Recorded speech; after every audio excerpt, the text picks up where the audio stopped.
You're watching the All-American Racing League on the Sim World Racing Network.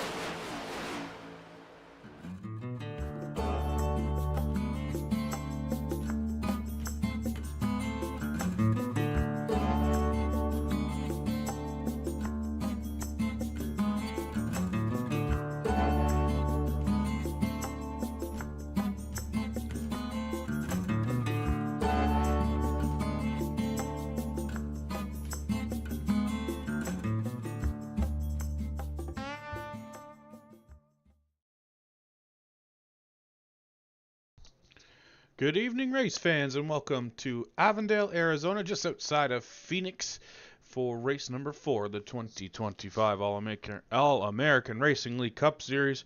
My name, as always, is Nathan Christensen, voice of the All-American Racing League Cup Series, and we get set, as I mentioned, for race number 4 of the 2025 season, the Salt River Valley 250 from Phoenix Raceway, 250 laps around the 1 mile. Phoenix Raceway. So glad you could be here tonight with us. We'll take a look here as practice is wrapping up. About 8 minutes to go in practice. So far, 14 cars have taken time here in practice. Fastest so far, the number 88, that is Eric Thornton. But second fastest on track is the 27. There he is right there. That is Ben Campbell. As you see him working his way through turns 3 and 4 back towards the start finish line. Outside him there, that is the 15 of Hillbilly Hera, Dave Hera in that number 15, currently sitting in the 13th position out of 14 cars who have done practice laps, so probably not too quite not quite too happy with that lap so far tonight for Hera here in practice, hoping he can improve on that and get that car dialed in a little better for the event tonight. As there you see him just crossing the start finish line, and as I say that, the man makes me look like a chump. Second quick on the chart, 27.945 for Dave Hera in that 15 Santos Police machine. Only got one officer in the field tonight. Unfortunately, Dave Lafano out of town this week, so he will not be able to join us here from Phoenix. So he will take a provisional start in place here tonight. Hera gets bested there on that lap by the car right behind him. That is, again, Ben Campbell in that 67 machine. On your screen there, that all black machine with the purple numbers. They're following James Nelson around right now as James there goes to the low line. Hera's going to use a bit of a different groove through 3 and 4. A little too high as he gets in the wall. Let's see. All three of them will cut down through the dog leg, and not a good result for Ben. Heavy contact to the inside wall there for the Campbell 67. But while we are talking about Hillbilly, we're going to take a quick second here and bring you this week's Hanging with Hillbilly segment.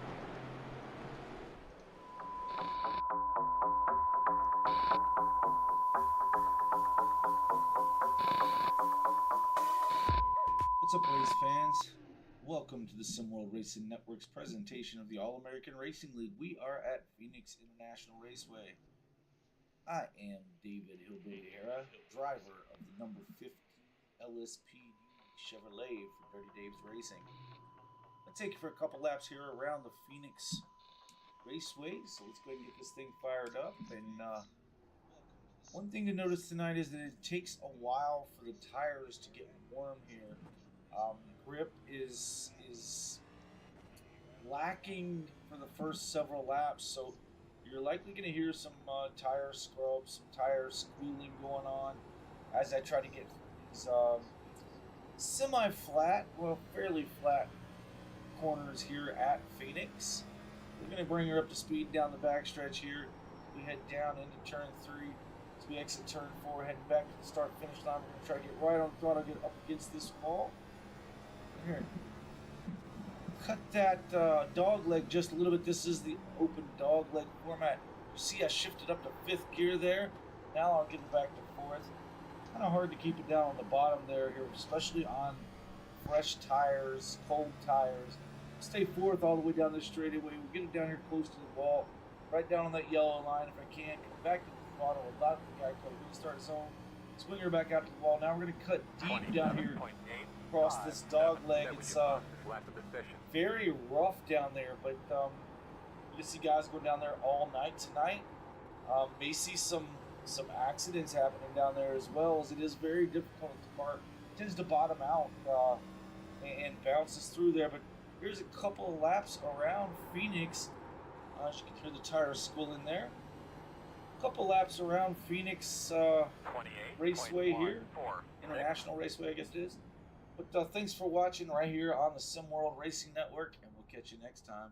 I'm Hillbilly Dave, and I'm out.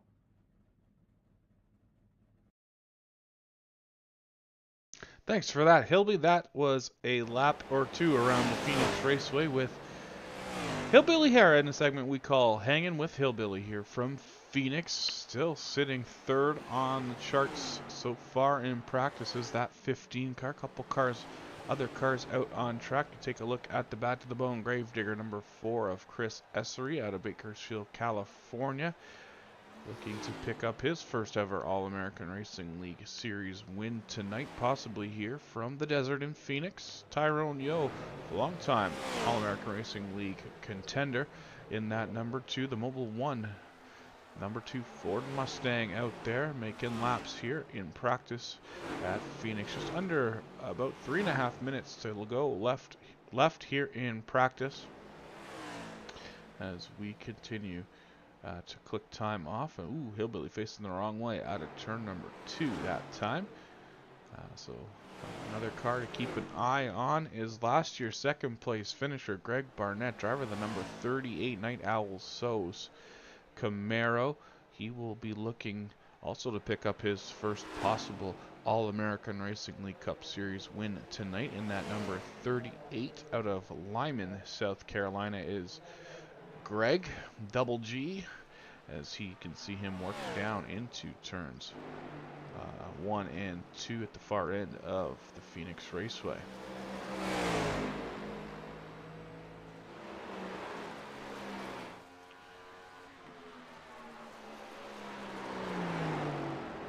So 250 laps, the equivalent of 250 miles around the 1 mile Phoenix Raceway. Stage breaks will come at the end of lap number 48, as well as the end of lap 148. So 2 stages like usual here from Phoenix tonight,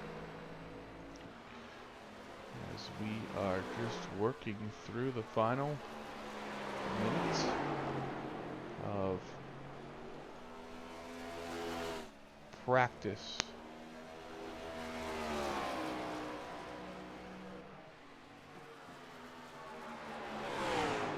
Eric Thornton still sitting on top of the times. Fastest lap so far here from Phoenix this afternoon. He continues to lead the way over Chris Essery, Ben Campbell, Dave Hare, and Ken Pack, your top 5. So again, 14 cars signed in to go tonight here from Phoenix. As I previously mentioned, Dave Lafano not going to be able to make it here tonight, actually out of town, as well as Ryan Steinhoff won't be here this evening. A hometown race for him, and he's actually at the track, so Ryan will be taking in the action this weekend live from the track, so that is why he is not here with us tonight. So 2 drivers using provisionals to score some points in the standings for this event here at Phoenix. Take a look here at Mr. Consistency. 3 races, 3 wins on the season so far for the driver of the number 7 Ford Mustang, heading down to turns 3 and 4. That is the 7 of Travis Juggles Rodriguez out of San Antonio, Texas, the one and only winner so far this season. Currently sits 10th in practice here tonight, so looking again to improve on his time in qualifying, and then hopefully get that car dialed in for 250 laps around Phoenix. See if he can go 4 for 4 on this season. Spoke with him earlier in the week, and Travis not as comfortable at Phoenix as he was at Coda last week, where he called his shot in victory lane after Atlanta. So we'll see how Travis makes out. No, he is more of a road course ringer, we'll call him, but we'll see what he can do here tonight from Phoenix. So as qualifying is getting set to go, as practice switches over to qualifying, Eric Thornton the quickest in practice as we get set to go here for qualifying. As I mentioned, cars already headed out on track. First car looks like it is going to be the Tyrone Yo number 2, Eric Thornton, also heading out of pit road. Kurdzlek sitting on pit road waiting for his opportunity to go. Then we have James Nelson in his number 75 already on track, coming through turns 1 and 2 and down what is the back straightaway now at Phoenix, looking to set fast time here tonight, qualifying like every other week. 2 laps, fastest your 2 laps sets your provisional starting spot for the main event here tonight. So we'll keep an eye here on these cars out there on track, as again, Tyrone Yo out there, as well as Eric Thornton. Then James Nelson, Greg Barnett on his first of 2 flying laps. Keep an eye here on Tyrone as he can be the first car to complete his qualifying laps out of turn number 4 through the dogleg. Tyrone will stop the clock first time by. A 28.528, good for second place. James Nelson betters him with a 28.039. Oh, Tyrone has some issues there on lap number 2, so that's going to scrub that lap from being a complete one. Nelson still holds the point as he works out of turn 2 down the back straightaway, still sitting on top with a 28.039. Kurdzlek completes his first lap. He'll slide in with a 28.132. Esri, though, goes quickest so far with a 27.964. See if Nelson can regain that top spot that time at the line. He doesn't improve on his time, but Thornton does, as he now goes to the top of the 27.774. Ken Pack on the end of his first lap will move into second with a 27.875. We'll see if Esri can go any quicker on lap number 2, as we'll keep an eye here on Peck. Doesn't look like Esri will improve on his starting spot. Kurdzlek up to 4th with a 9.58. Rodriguez slots in on his first lap in 6th with a 28.046. Ken can improve any on his second lap. No, he cannot. He will hold in the second spot.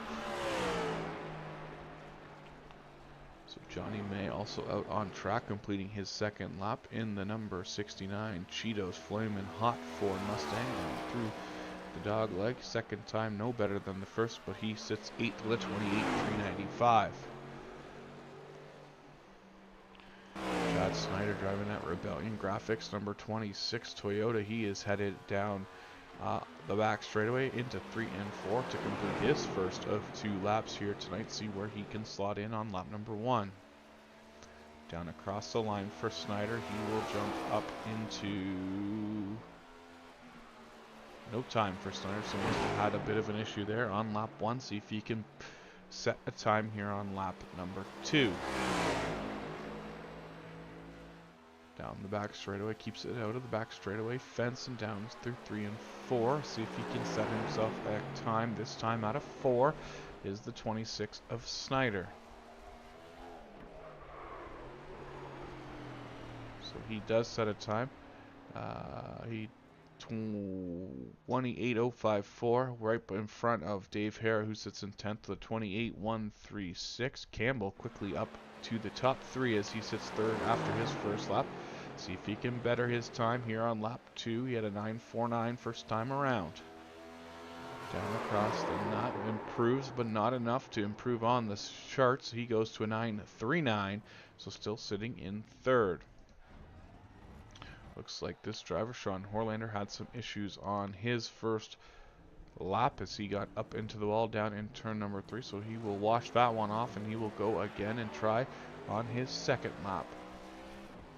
Does Horlander, coming out of the pits here. Sean coming to us from Mount Washington, Kentucky, as he heads down the back straightaway to start his second lap at the line.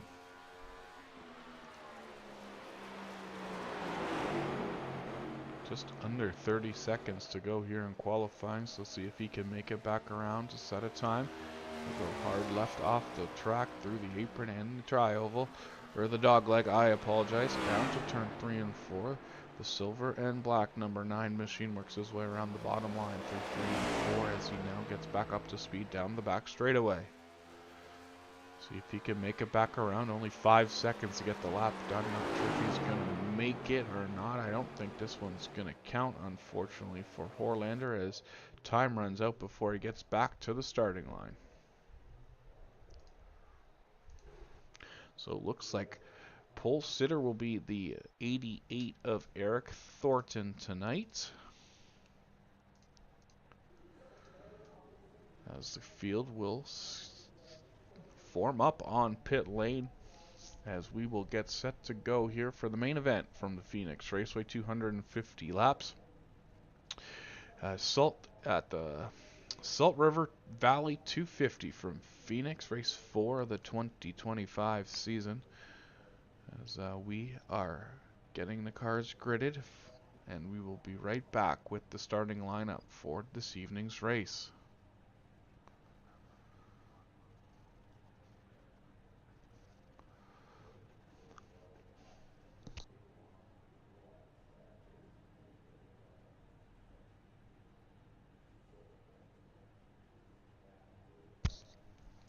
Thanks to everyone tuning in on the SimWorld Racing Network. Happy to have you along for race 4 of the season. As I mentioned earlier off the top, 3 races, 1 winner. Travis Rodriguez, the man to beat here tonight. All eyes will be on the Rodriguez number 7. See if he can go 4 for 4 in epic fashion here from the Phoenix Raceway, as the field is all but set on pit road, just waiting for a couple more cars to grid, and we will get set to roll for this one.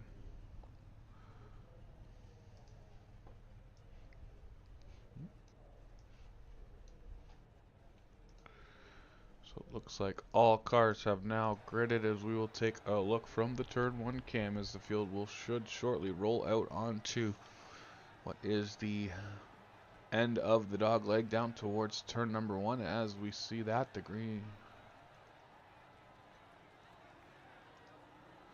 the starting lineup on your screen is being displayed. Eric Thornton and Ken Pack will make up row 1. Ben Campbell out of Hudson, North Carolina in the 67, and Michael Kurgelek from Louisville, Kentucky go from row 2. Chris Essery from Bakersfield, California, and James Nelson out of Harpers Ferry, West Virginia will go from row 3. Travis Rodriguez from San Antonio, Texas. Greg Barnett out of Lyman, South Carolina from row 4. Chad Snyder and Dave Hara make up row number 5. Johnny May and Tyrone Yo in row 6. Cam Herron, Sean Carius, and Sean Horlander make up row number 7. And then we go to Curtis Sobran making up the last and final row here, as the field quickly rolls into the restart zone as we get set to go racing here from Phoenix. 250 laps, green flag is out, and we are racing in the desert. Field stumbles and bumbles down into turn number 1. Everyone makes it through the dog leg on the opening lap, so that's a great sign, as that's usually a treacherous portion of the racetrack here on the opening laps, but everyone clean and green as they work their way down the back straightaway. I apologize. That was the 88 of Thornton, though, out front here from his pole position, leading the way over Ken Pack, Chris Essery, Rodriguez up to 4th, and then Ben Campbell currently holding on to that 5th spot here early in this one on lap number 2. Back down to turn 3 and 4. 1 and 2 the field goes. Onto the back straightaway. As Thornton continues to lead this one, we got a side-by-side battle there shaping up between Snyder and Campbell. Snyder will drop back into line behind the Campbell 67 on the exit of turn number 3 and 4 as they head back down through the dogleg. No one really taking advantage of the dogleg that time, but they were working down through 1 and 2.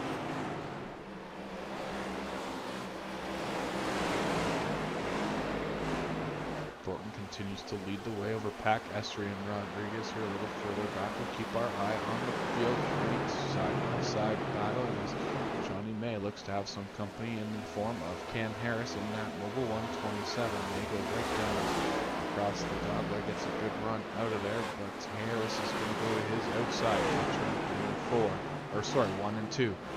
I will continue to get these corners wrong. As old for Phoenix, this was the front straightaway, and that was turn 4. So just bear with me while I work through my troubles here early in this one. And Harris goes to the outside of the 69, this time through turn 3 and 4. See if he can get this pass done. Not able to quite make it yet, as Johnny May right down onto the flat of the dogleg. Harris looks to have snuck himself past that 69 now as they work through turns 1 and 2. Harris will set his sights now on the 75 there in front of him. James Nelson, we are right on board the QFRL roof cam as we head down to turns 3 and 4. See the gap close right to the back bumper of the 75 through turn 3 and 4, back across the start finish line. And right tight down on that yellow line, but not on the flat of the racetrack. Beautiful afternoon here in Phoenix, 84 degrees air temperature, track sitting at about 95 degrees right now, so hot, sticky, and slippery is the name of the game here early in this one as we continue to ride on board the Harris number 27.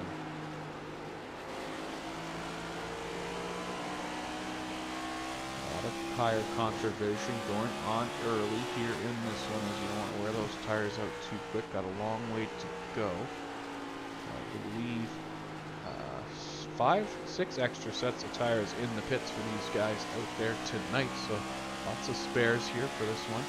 Obviously looking to minimize the wear early to make those tires last a little longer. Looks like we have a battle a little further up in the field as we can see the battle developing between the 67 and the 7 down towards turn 1 and 2. 67 is the car that has the spot as Rodriguez looks to get it back as they head down the back straightaway. Ben Campbell driving that Toyota Camry as now Chad. He's going to take a look to the inside of the Rodriguez 7 this time as they come out of 4 and down across the line, back down through the dogleg right to the flat of the racetrack. He is going to pull up side by side with Rodriguez on the entry of turn 1 and 2. Snyder driving that Toyota Camry, then Assault Motorsports Rebellion Graphics number 26, holding it out there right now as it completes that pass on Rodriguez. Snyder up to the 5th position inside the top 5 here early in this one. Travis not out of danger yet as he's got 2 more fast charging automobiles on his back bump in that first one.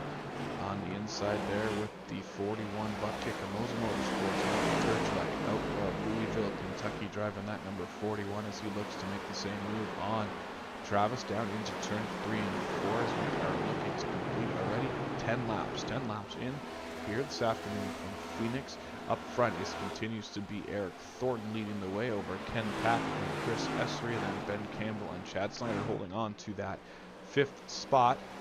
Then you have Rodriguez, Kurdzlek, Cam Harris, James Nelson, and Greg Barnett, your top 10. Dave Hara on the outside of that, looking in from 11th, Curtis Sovereign, Tyrone Yo, and Johnny May. It looks like Sean Horlander has had some issues here early in this one as he is on pit road. Take a look and see what we can happen to Horlander. Machine got loose off of the corner and then it got hard into the outside wall. And then looked like he had one more issue, see if it was a little different. Well, same kind of thing. Just got loose on him and then hard contact with the rear end of the car into the barrels there at the end of the pit straight. So unfortunately Sean Horlander's night might be over before it really got started as he is on pit road and he might even be out of this one here early on. Eric Thornton, though, continues to lead the way down the back straightaway. Right into the Phoenix Raceway.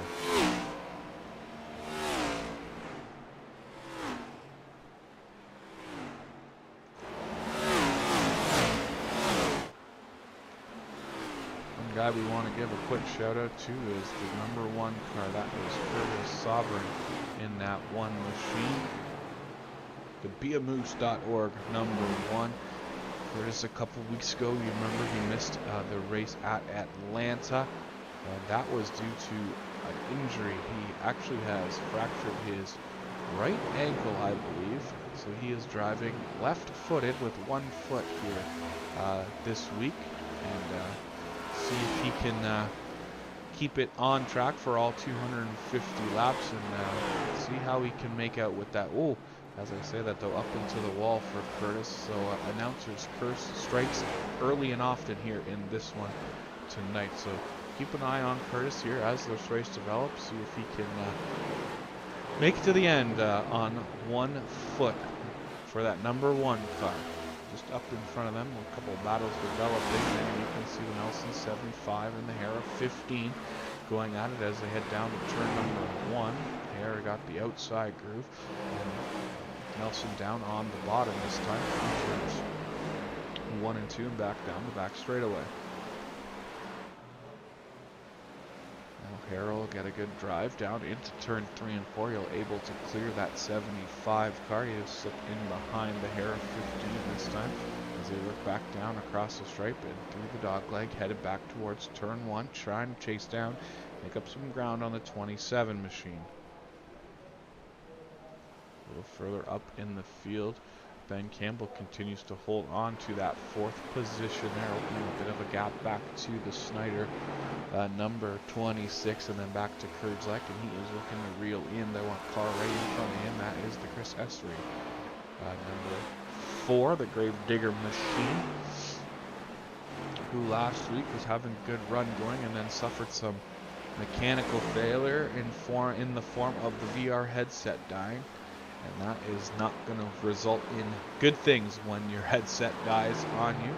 So we'll see here if he is able to make it without any issues tonight. That S3 number 4 hopefully got it all charged up and ready to go for 250 miles around Phoenix as we quickly approach the completion of lap number 19 here as they work down the back straightaway.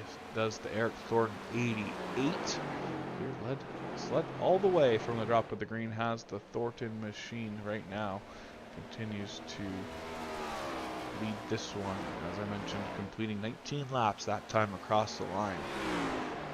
One thing we want to always mention, and we want to keep on the front burner, is that the fast repairs have gone away for this season. So no fast repairs in any of the oval races that are not super speedway races. So you'll see these drivers only get fast repairs at Daytona, Talladega, and Atlanta. First race without them was last week at Dakota Road Course. And then this is really the first challenge and test for those no fast repair races, as that's obviously what unfortunately ended the night of Sean Horlander. Big contact, as we saw, with the barrels on the entrance to pit road, and no fast repair to fix it, so his night comes to a quick end after only about 9 laps here this afternoon. Eric Thornton continues to lead the way though, as he is being trailed by the number 16 of Ken Peck. Works his way down through turn 1 and 2. He does, off of turn 2 now, headed down the back straightaway.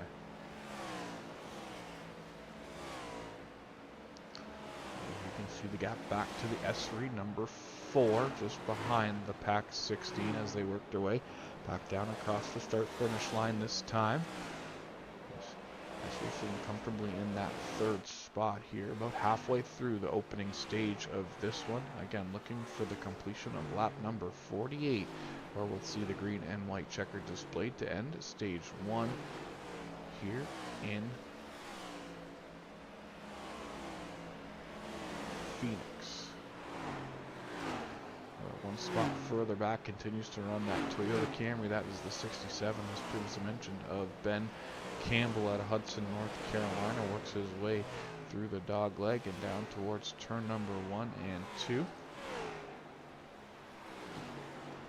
Blacked out number 67 this week for Ben, as he works his way now down the back straightaway. You can see the gap there between him and Esther, and then we take a look a little further back as Chad Snyder and Mike Kurdzak come onto the screen as they work their way through turns 3 and 4 back down to the stripe. Does that beautiful Blues Race Design Marine Graphics number 26 out of the Assault Motorsports stable. He's opened up a bit of a gap and lost a spot. Actually, I apologize, as those two cars look very similar. Kurtzlek able to get by. It looks like he was able to get by the Snyder machine that time through the dog leg, as we'll keep an eye on this. It looks like Chad went down on the dog leg, had a bit of an issue getting back up to speed, and Kurtzlek just went around on the outside. So move Kurtzlek now into the top 5 for this point of the run. 25 laps complete as Kurtzlek in 5th, as I mentioned. Chad Snyder sitting in 6th, and then we'll take a look one car back.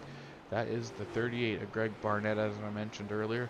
Runner-up here at Phoenix last year in that number 38 machine, so looking to go one position better in 2025 and pick up the win here in race number 4 as he battles with Chad Snyder. Down through the dog leg will go the 38 as Snyder stays up on the track.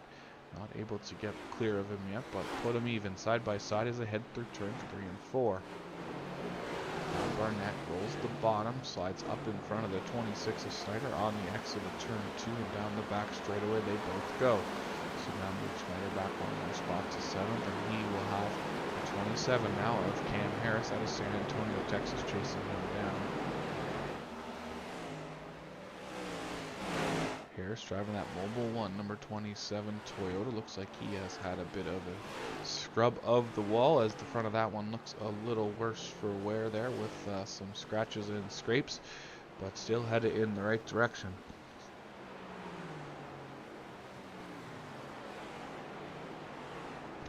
Is that number 27. And the car further back is the Hera 15. He's continuing to make his way up a little bit through the field each lap as that 15 Los Santos Police machine. Running teammate list tonight as Dave Hera is on track, but Dave Lerfano is not. He is, from what I believe, in Florida. Not sure if it's vacation or work related, but not here with us in Phoenix tonight. So looking to use his first of 3 provisionals on the season is the Lerfano number 8.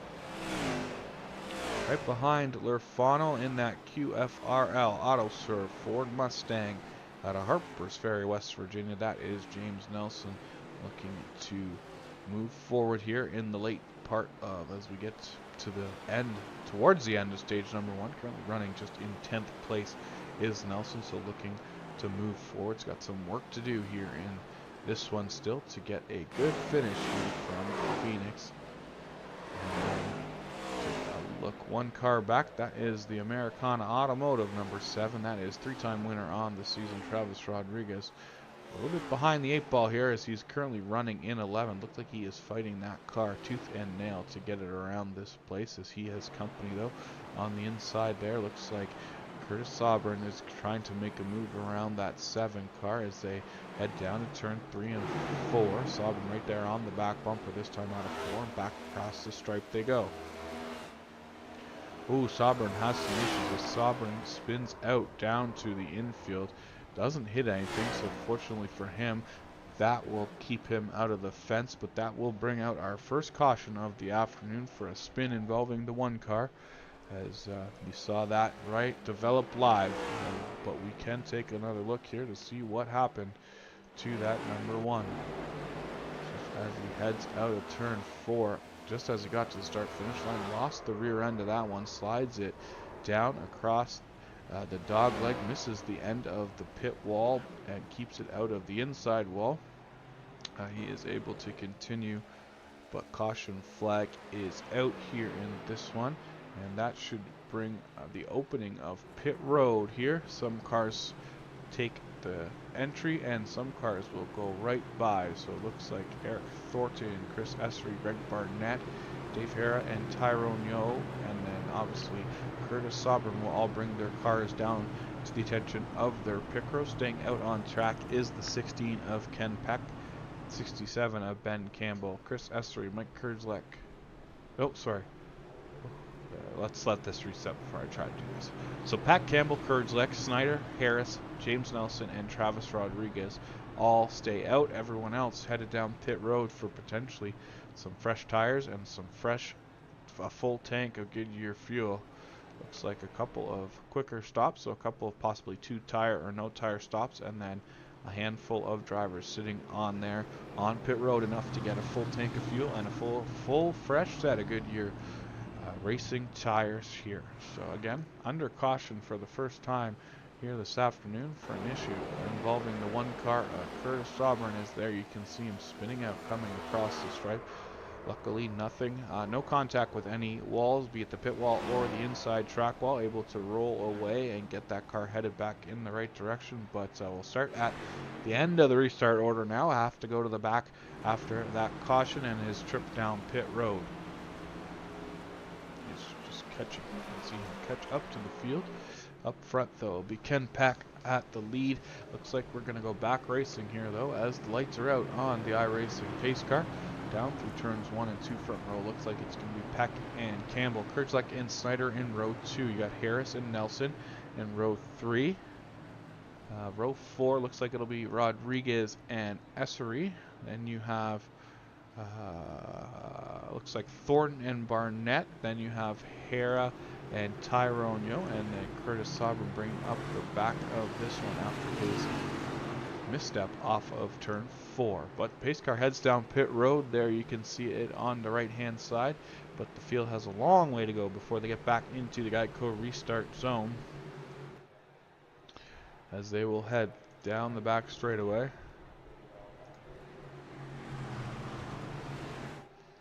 As they roll out of turn number 3, headed towards 4, down to the Geico restart zone. Green lights are back on, and we are racing here in Phoenix. Pack will get the jump here, the new leader, as the field works through the dog leg and down towards turn number 1 and 2. Survives the dog leg. We got some great battling side by side here early in after that green flag as they work their way now down the back straightaway.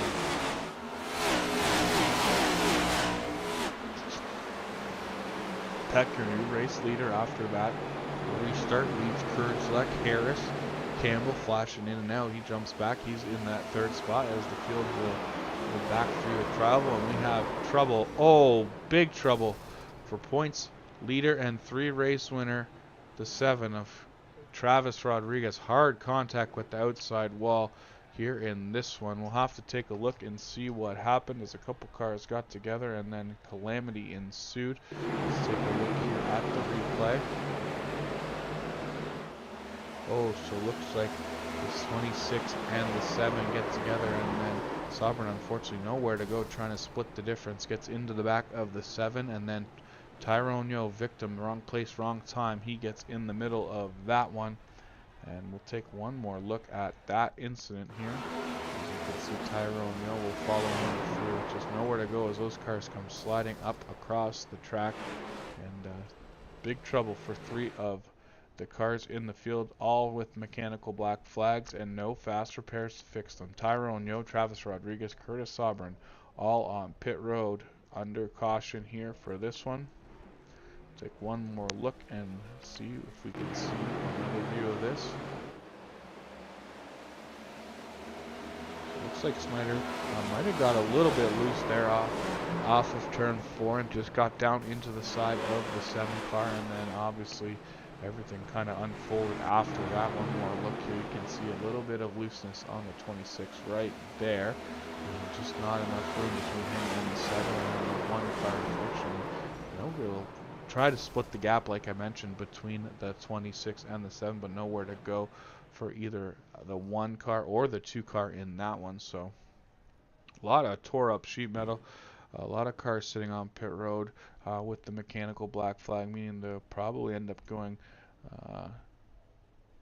numerous laps down to the field at this point, as we still have some cars on pit road. Looks like the 26 Snyder also on pit road here. He will come out of this with the least amount of damage, it looks like, as he will be able to join the tail end of the field, but everyone else still on pit road, already 1 or more laps down to the field, as the field will come out of turn number 4, looking to get, I believe, should get the 1 to go this time by from the starter. We'll have restart number 2 here on lap number 39 complete. So we'll come back around, complete lap 40. We'll go about 8 laps till we get to the end of the stage, where we'll award the stage points for stage number 1. But some good cars involved in that one, and looks like the win streak unfortunately comes to an end here at Phoenix for Travis Rodriguez, who already 2 laps down in this one, unfortunately, at this point. As the field will roll 2 by 2 through turns 1 and 2. Ken Packman, Kurdzlek on row 1. That's Campbell and Thornton in row 2. You got Harris on the inside, Nelson on the outside of row 3. Then you got Hera and Essery, and then looks like we got Barnett and Snyder. So 10 cars left on track here as they work their way down into Geico start zone as we get set to go back racing here on lap number 41. Green is back out in Phoenix, and we are back underway again. A great jump for Ken Pack as they work their way through the dog leg down towards turn number 1 and 2. Everyone clear that time through the dog leg as they work their way now down the far end of the racetrack. Looks like Thornton able to clear Campbell that time through 2, 3, and 4. Fresh tires, I would assume, on the number 88 machine should give him the advantage over the field and the cars that have not pitted. Now he looks to make a move on the leader of Ken Pack as he'll drop down through the dog leg. They'll almost be side by side down into turn number 1 and 2. Thornton back around the inside with force and uses that fresh tires set to get back to the lead of this one, as he will now be the leader down the back straightaway. Move Pack back to second, Campbell, and then you have the Harris 27 and Dave Hera now up into the top 5 for the first time this afternoon in that number 15 car. So the 2 cars that have made pit stops, or the cars that have made pit stops that have moved up the furthest so far, there are the Thornton 88 here as he is up to first, and then the Hera number 15 up to 5th. So of the cars that pitted, those are the 2 cars that are moving forward the most. Now it looks like Harris able to get, Harris loses a spot as Hera gets by him through turn 3 and 4 this time, down through the dog leg. They go back towards 3 and 4. So again, fresh tires seem to be obviously prevailing here on the cars that have them as we work on lap 44, about 5 to go before we get to the end of the stage.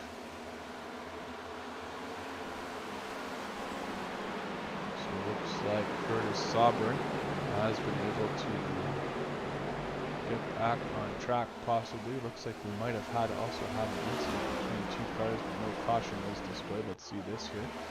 So we have Barnett and Essery. It looks like Essery gets loose heading through the tri-oval, and he gets into the side of the Barnett 38. See if anyone makes contact with the wall. A little bit of contact there for Essery into the outside wall. Looks like both are able to continue though still at this point. Way back off the field, continuing under their own power are the 4 and the 38. Up front though, Eric Thornton continues to open the lead, already up to 2 seconds over Peck. Harris now moved his way up to 3rd, taking advantage again of those fresh tires. And then Ben Campbell now 4th, Chad Snyder, also a car that was on pit road, up to the 5th spot. As I say that, Dave Hera makes a move there on Ken Peck to move him up to now the 2nd spot here as we wind down the end of the stage. 2 laps to go in stage number 1 here from Phoenix as the field works its way down through turns number 1 and 2, as we'll keep an eye here on the field as they work their way now down the back straightaway. And turn 4 complete. Lap number 47, 2:03 to go. So again, a couple laps to go, or 1 lap to go should be here in the stage. Looking for the caution flag next time. Out of turn 4, there's a battle developing between Snyder and Ken Pack. Snyder will get by Peck, but then get really tight in the center of that corner. It's going to open the road for Peck to go back by on the inside as they drag race down the back straightaway now. Obviously, again, a car with fresher tires is that 26. The 16 hasn't been down pit road quite yet to complete his first service of the afternoon as they cross the line. stage comes to an end. And the win, of course, obviously goes to the 88 of Eric Thornton, picking up stage number 1 here, leading 40 of the 48 laps in stage 1 he did. And then second goes to Dave Hare. Ken Peck will bring it home third. No, sorry, looks like Snyder, actually. I don't know, we get mixed results here. It says Snyder on the stage results post. Then you have the 16 at Peck, 67 at Campbell, Kurgelek, Harris, Nelson, Barnett, and Essery were the 10 cars that scored the stage points.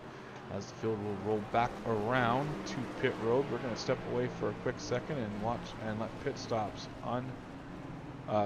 happen here at the end of stage number 1. You're watching the Phoenix race number 4, the Salt River Valley 250 from Phoenix on the Sim World Racing Network.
Welcome back to Phoenix Raceway and the Sim World Racing Network's presentation of race number 4 of the 2025 season for the All-American Racing League Cup Series. My name, as always, Nathan Christensen, voice of the Cup Series here on the Sim World Racing Network. The field comes back around here as they get the pit cycle sorted out. Looks like the first car off pit road was early race leader Eric Thornton. Behind him, Dave Hare and Ken Peck. Then Chad Snyder, Ben Campbell will be in that order too. Looks like actually we're getting set to go back racing. Looks like the lights are out on the pace car. So this time we will come back around to the green flag out of turn number 4. Unfortunately, have to report a couple more cars out of this one. Tyrone Hill, terminal damage ending his night, as well as the one of Curtis Sobrin out of this one, will not be able to complete the full distance. So 51 laps completed. Will be 52 at the line. We'll have 198 laps to go here in this one from Phoenix. We are looking now at the start of stage number 2. And we will go to the end of lap 148, where we will end that second stage. Back out, and we are back racing down to turn number 1. The field stumbles and bumbles in the turn 1. 1 and 2, Ken Peck on the inside of Dave Hare. Looks like he's going to get that second position from Hare on the exit of turn number 2 as they head down the back straightaway. It's Thornton, Peck, Hare, Snyder able to clear Campbell down to turn 3, up to 4. Go back to 5th. On the outside looking in there, that's the Nelson 75. He's got company from the 4. Looks like that S4 way down on the apron. Back down into turn 3 and 1 and 2, I apologize. They go, still going in the same position. Further back here as Esri on the inside of Kurgelek. Through turn 1 and 2. A little loose there on the exit. Go for Esri's going to lose a couple of spots because he lost some momentum. Now Harris will look to his right side. 4. Just coming back across the straight. This time decides to stay up on the racing surface. They'll go door to door, side to side with the number 27 again. 3 and 1 and 2, and race their way back down the back straightaway. Astri a little bit of an advantage on corner exit, but Harris able to pull back even through 3 and 4. They go this time. Harris is going to nose out the Estri 4, but still great battle developing now. Estri gets a good run through that dog leg portion as he will clear the 27. Try to go back to the outside on the exit 2, not able to make up any ground there as they're slotted in line now as they head down the back straightaway.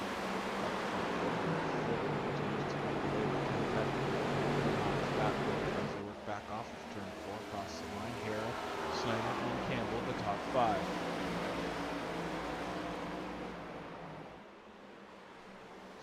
Quick laps to put up on the board. That lap by a few drivers. Getting comfortable here this afternoon. Now 50, almost 60 laps into this one. Are we here in Phoenix? Feel for the racetrack. Temperatures come down a little bit from the earlier 97 degrees now down to 93. Temperature remains in the 84-degree Fahrenheit area as they work their way through 1 and 2. Fast overall time for Eric Thornton that lap, 27.900 for Thornton, so he will move to the top of the fastest lap count.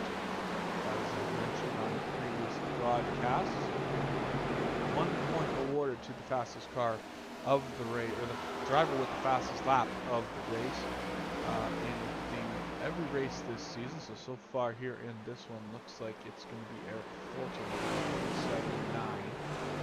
Sitting now just 3/100ths quicker than Ken Peck's fastest lap on 9:30. So 9:00. And we have Dave Harrell with a 9:06 quicker to just almost as quick parts out. A little bit of work to do if he wants to get that fast lap back, but we'll continue to watch here as this race develops. Red, black, and white, number 16 with the big yellow roof numbers, easy to see that for sure. And we have Officer Harrell behind him in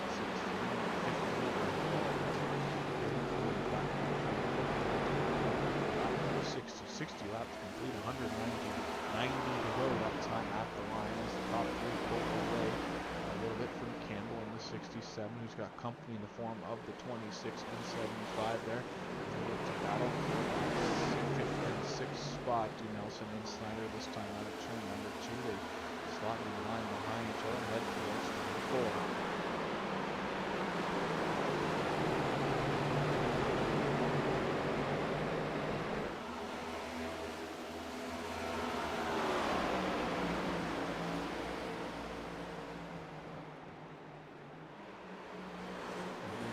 Settling in here this lap 60 portion of this one. Obviously seeing some cars out of this one early, including Horlander, John Mank, Curtis Sauber, and Tyrone all on the outside looking at this one. Obviously their first oval race with no fast repairs has not worked out in their favor. Spirits are way down on the apron through the dog leg, looking to get a run on the 75 of Nelson. Able to clear him down into turn 1 and 2. Move Kurglik up to 6th, Nelson back to 7th, right in the attack zone of the 4. There was Professor to the bottom. 4 on the inside of James Nelson, number 4 Grave Diggins. On the back of the Esther machine is the 27. Ooh, that got a little close there. Between the 75 and the 4 as the 75 moves back up in on the bad leg. Esther being Mozzarella now, but it's killed Esther and he's now dropped back to what her length behind the 75.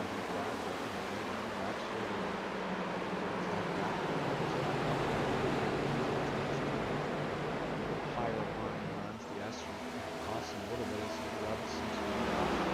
he spread the wall there right under the flag stand, so he's going to open the door for the Harris 27 to work his way through. And then with the 4 car now, as the 4 goes cross applesauce slipping to the bottom out of turn number 2, so he can get that spot back from Harris.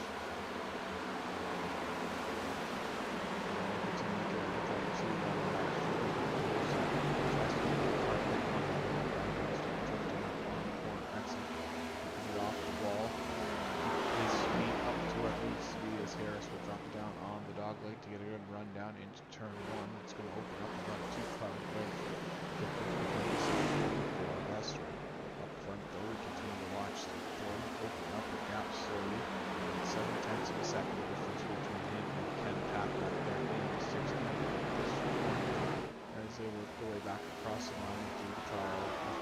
leg back towards turn number 1.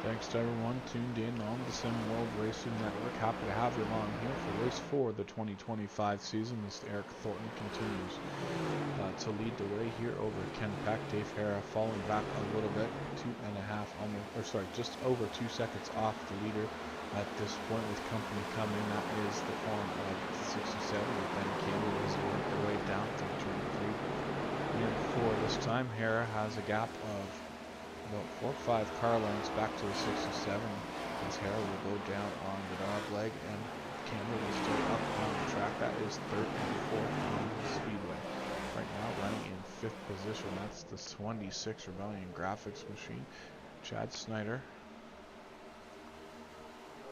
Got a Mineral Virginia in that beautiful number 26 down through turn 3 and 4 he goes. Right behind him, looking to make a move at any point, is the 41 at Louisville, Kentucky. That is Mike Kurzak, driver of the butt kicker Moza Motorsports 41 Ford Mustang. As he closes the gap under a car length between him and the 26 this time through turns 1 and 2.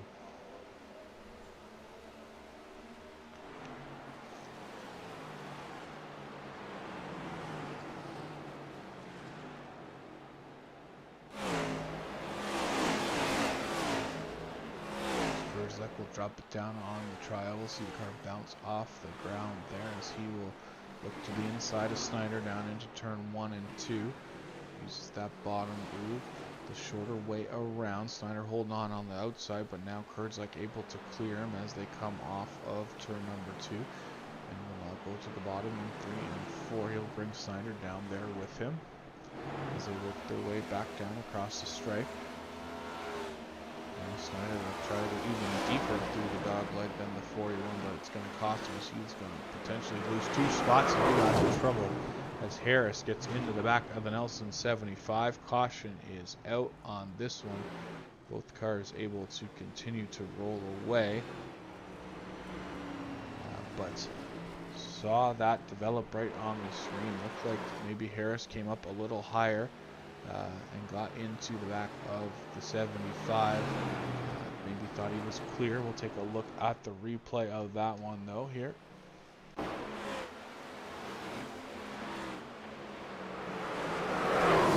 Might have heard the spotter say he had a car that is inside, which was the 26 of Snyder. And then he just came up a little bit enough to get into that rear corner of the 75, but I don't think any real damage to either of those cars. No mechanical black flags for anybody, so able to keep headed in the right direction here are those 2 drivers.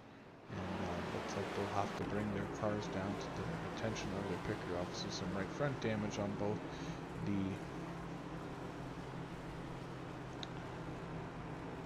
27 and the 75. We'll see if we can better look there at the front of those cars. Yeah, so some heavy right front damage to the 75 machine, and then we'll take a look at the 27, who has some right fender damage also. See if he'll wait on pit road and let the pit crew work on that. But so there you can see a better look at the damage on the 75 machine. So they will sit on pit road and maximize the time. The crew gets to go to work on those cars as Essery will probably get a little more repairs done from his earlier incident with the 38. but he will come back on track as the field just catching up to the back of the pace car as they work their way through into turn number 3 and 4.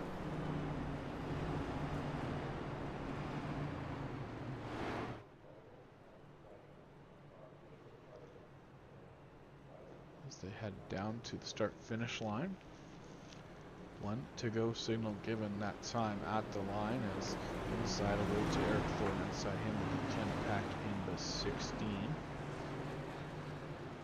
And you got, what do we got next? We got Hera on the inside, Kurdzak on the outside.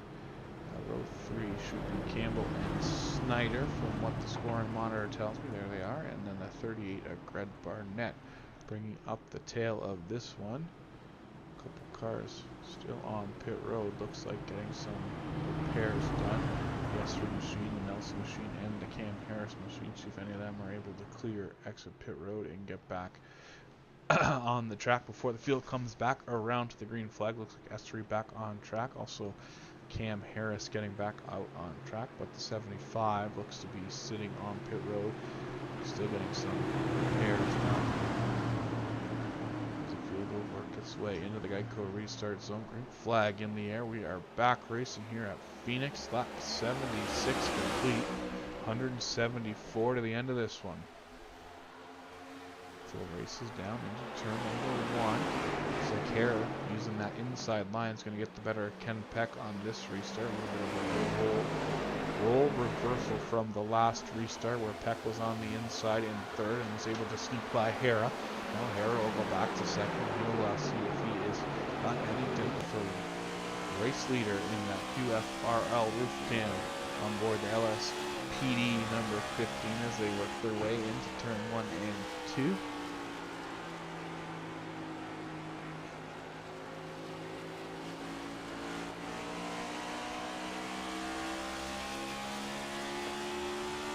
Back straight away they go.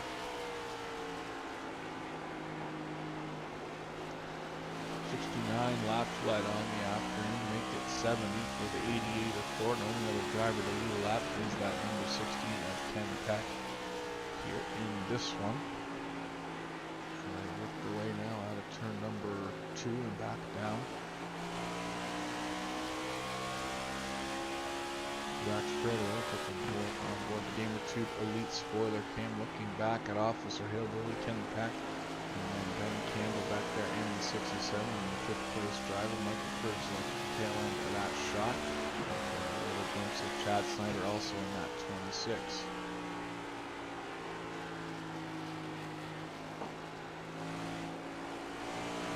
Really listen to the throttle work being done by Thornton as he heads down the back straightaway. We'll take a listen here through turn 3 and 4.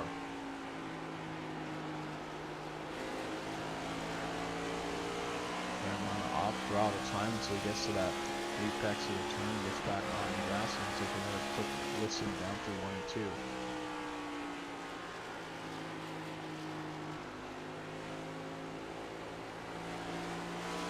Off the gas early on corner entry and pretty much waits his all the way back around out of turn number 2 before he gets anywhere near back to half throttle and back up to full throttle as he heads down the back straightaway. So Thornton continues to lead here, as you can see Hera, Ken Peck, and Ben Campbell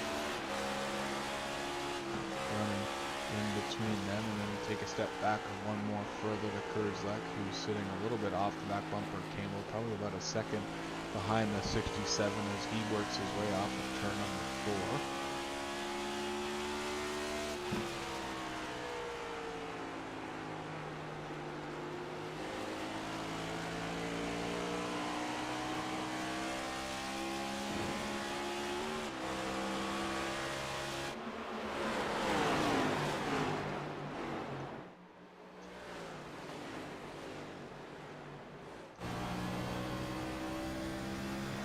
Dave in his office there working down the back straightaway at number 15, Camaro.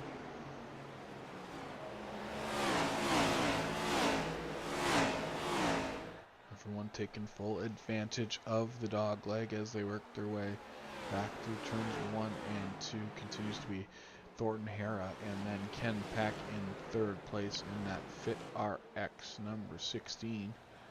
Ooh, a little wall contact there for Ben Campbell and Chad Snyder there in the background. Nothing too critical, but definitely made contact with that outside wall. Peck off, turn number 4 down across the stripe and through the dog leg.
Continue to work here on lap number 87. Complete lap 87 as they come to the line. 163 laps still to go, so still a little bit of ways to go to the end of stage number 2, which is coming at the completion of lap 60 or so laps to go to that one. Not quite yet even at the halfway point of this one. As the field works its way down the back straightaway.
We continue to work here under green as we approach the lap 100 mark here from Phoenix.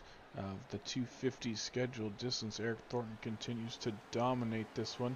91 laps led up to this point for that number 88 machine. Right behind him is the 15 of Dave Hare. The 1 second off the back of that number 88 machine. Then right behind him, looking to get by that 15 is the 16 of Ken Peck.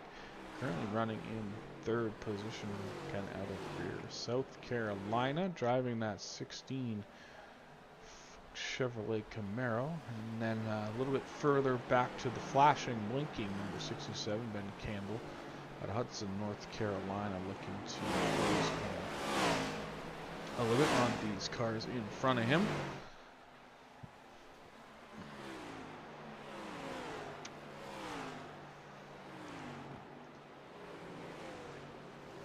Take a look here so far. So 27 laps into this run since the restart after the last caution. And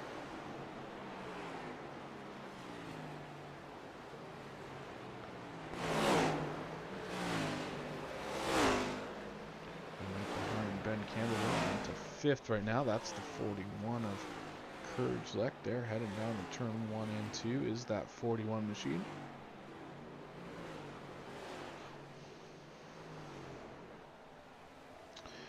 Chad Snyder there on track, running in the 6th spot here on lap 103.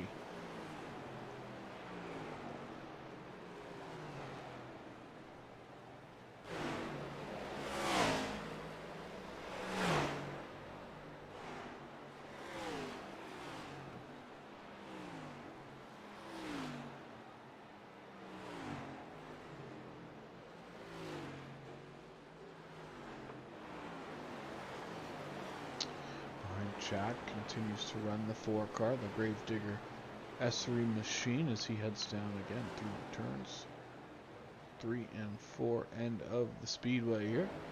Out of turn 4 up onto the start finish line and then back down onto the flat of the apron.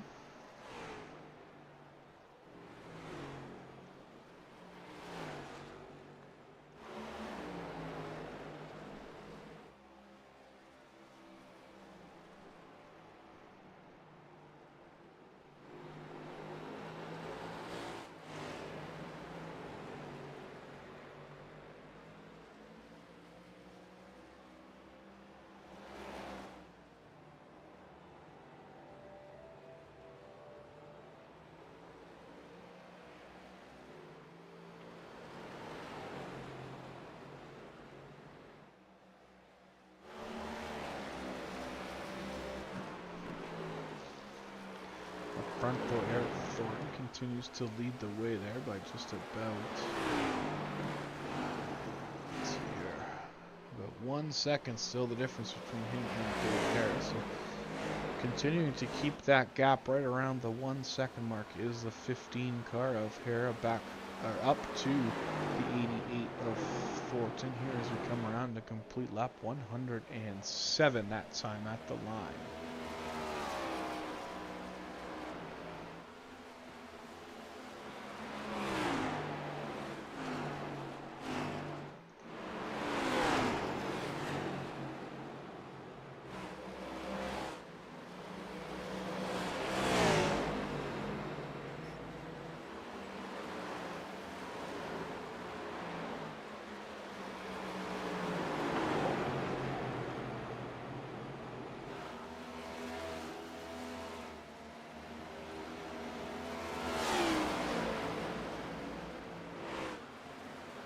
Campbell dropping back a little bit now back to the 5th position as Kurdzlek able to work by him up into 4th.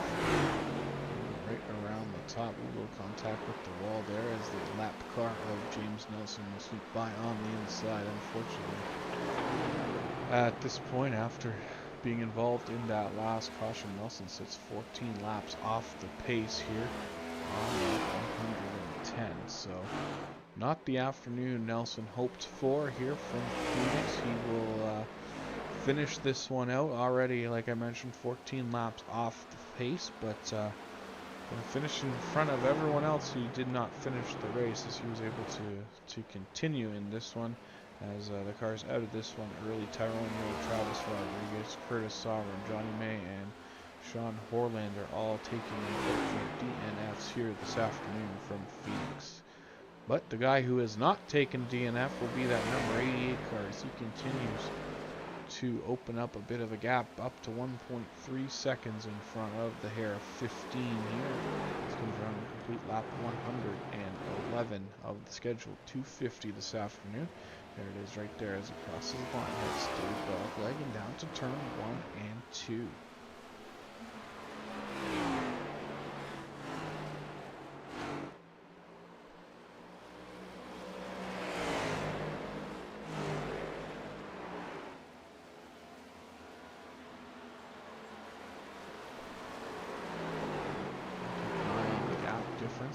Pretty much the same kind of cushion and gap between the 15 and the 88 as there is right now between the 15 and the 16. Running in third position, that is Ken Pack's 16 back there in third, about 1.3 seconds of difference from first to second, and 1.3 seconds back from second to third here in this stage.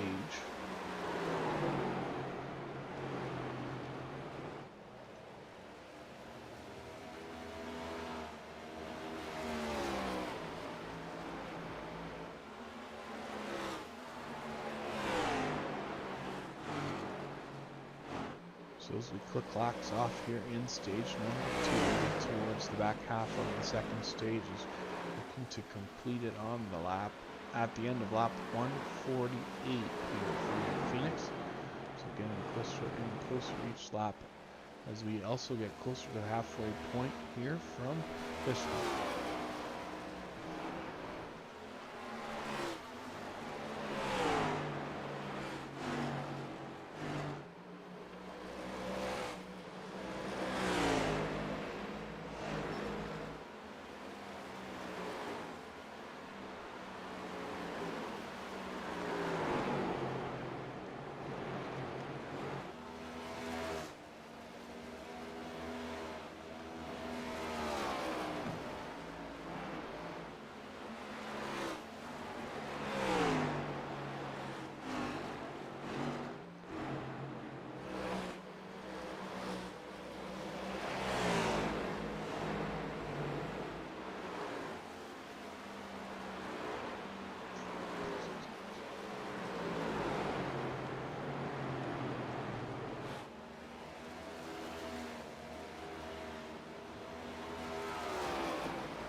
Caution goes out on the speedway.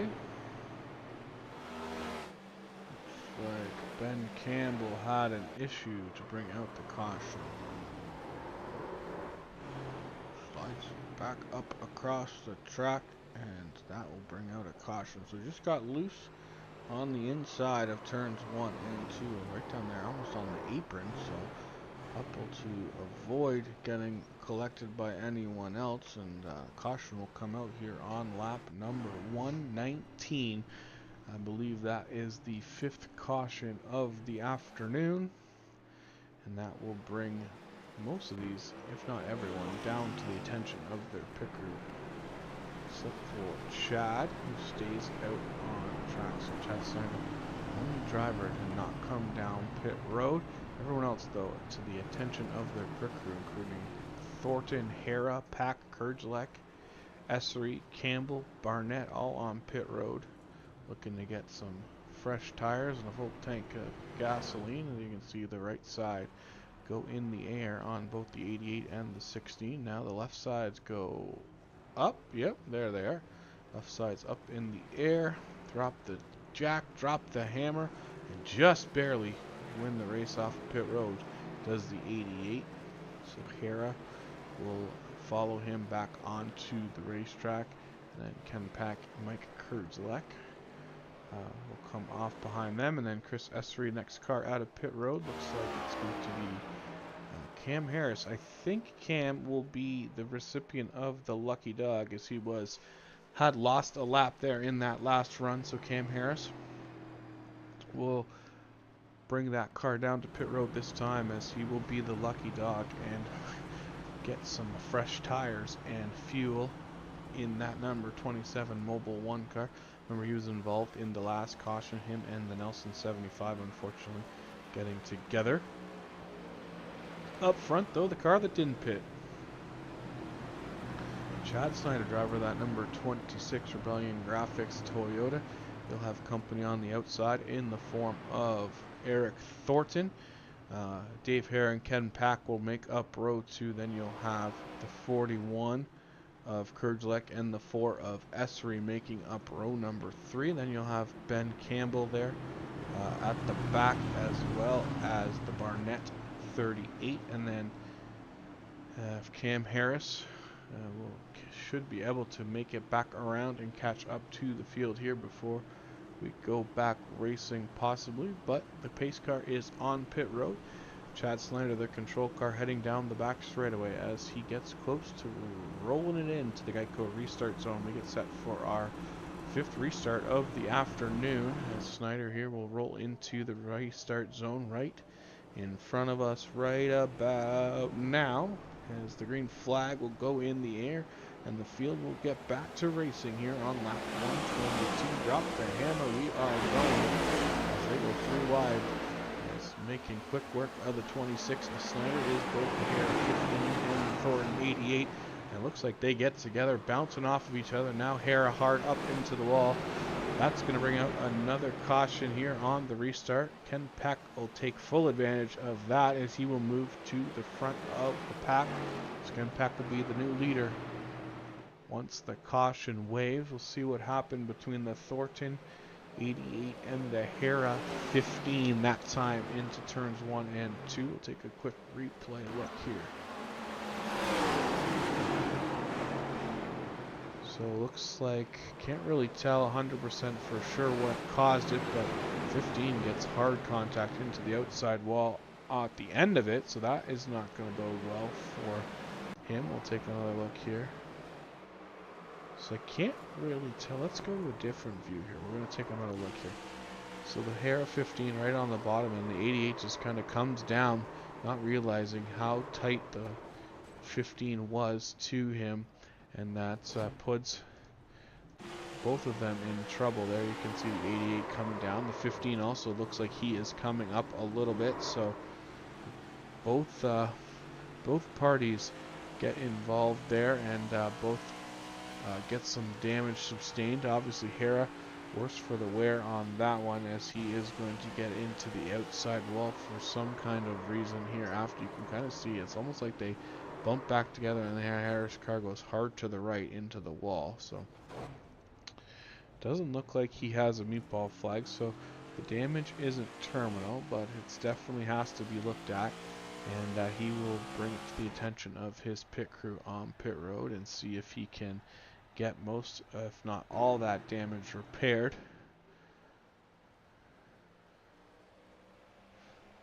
Still on the lead lap at this point, but with the field coming, he's going to have to pull away As that'll take us to the halfway point, actually, here at the completion of this lap under caution. We'll have 125 complete with 125 to go this time at the line.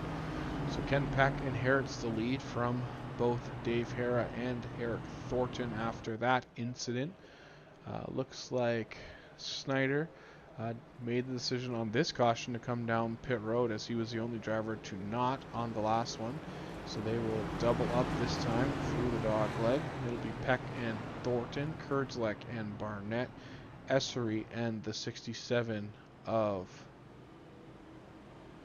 Ben Campbell. Then you got the Snyder 26, then the Nelson 75. He should be joined at the back by the 15 of Dave Hara. Again, Hara able to stay on the lead lap after getting some body damage repaired by the crew. Hopefully nothing too serious for that 15 here. He's had a strong run going this afternoon, but now he'll have to come from the back of this one. Only 10 cars in this race remaining at this point from the 15 that started earlier.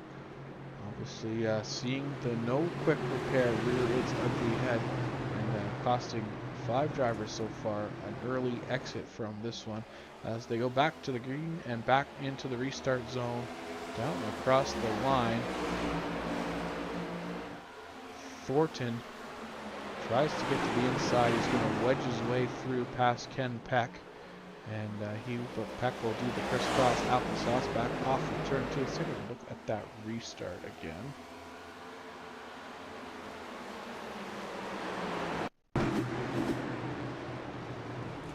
As green flag is here out on the restart.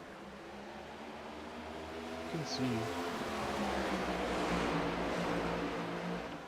pretty chaotic restart with Thornton crossing over to the inside line.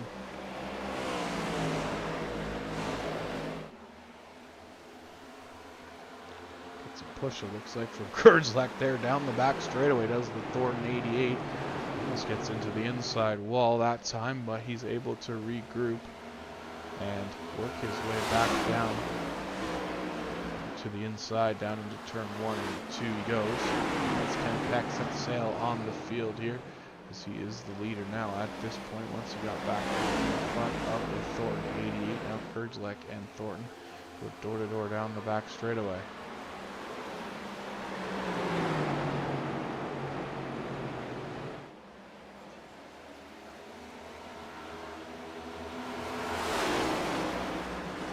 Straight up into the mix as Thornton comes flying back up off the 8 and cuts both of those guys off.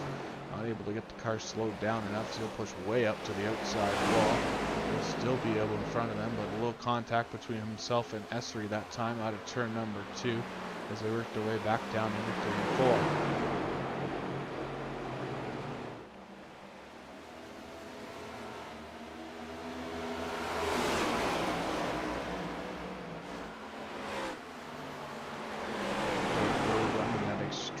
Apron line as he shoots right back across up into the outside wall. It looks like Kurdzlek gets way out of shape there through 3 and 4. No one really gets into him, but Campbell catches a piece of the wall on the exit of turn number 3 or turn number 2. Back up front though, Ken Peck leads by about 1.7 seconds over Thornton Essery. Dave Hara now back up to 4th. Chad Snyder in 5th.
Looks like we got issues in the field again. The 88 and the 15 involved in this one. We'll have to take a look and see what happened there. We'll take a quick replay here as they're back under caution here on lap 135.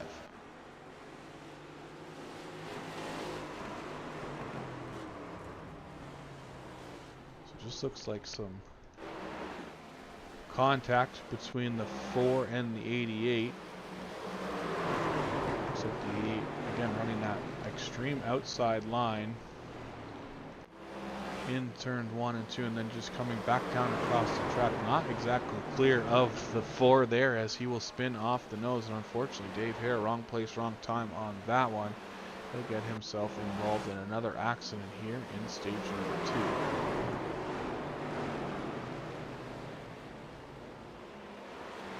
Able to lock it up and keep it out of the fence this time was the 15, so to continue on. Have to start at the back again for the 15 of Hera. Up front though, Ken Peck continues to lead this one here on lap 136. 2 cars on pit road. The Thornton and Harris machines come to the attention of their pit crew. Looks like James Nelson will get a free pass, as he will be the lucky dog on this one. He will get one of his laps back. Currently 12 laps down now at this point is the Nelson 75.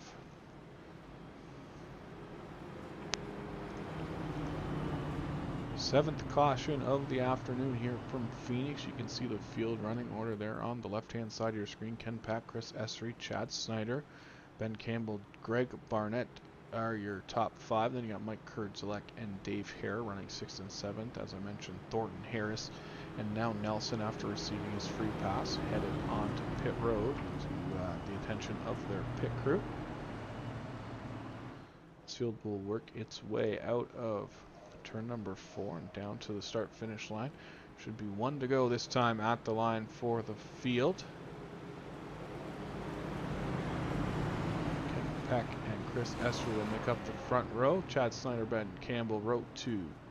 The 38 of Barnett and the 41, I believe,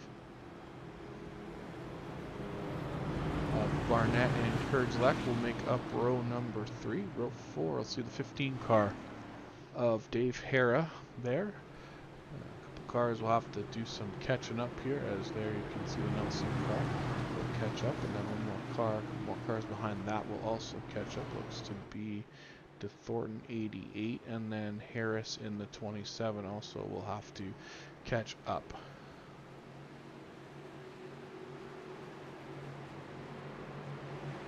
So clear the 75 of Nelson just in time to get back into the Geico restart zone as we get set to go back racing here in Phoenix.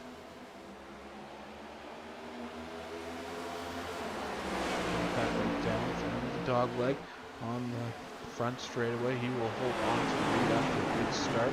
Gets clear of both the 26 and the 4 as Snyder battles to the inside S for 3 and 1 and 2 as they work their way now down the back straightaway. Essery able to clear that 26, move Snyder to third. Essery up to second that time as they'll come back around to complete lap 138. About 10 laps to go before the end of stage number 2 here from Phoenix.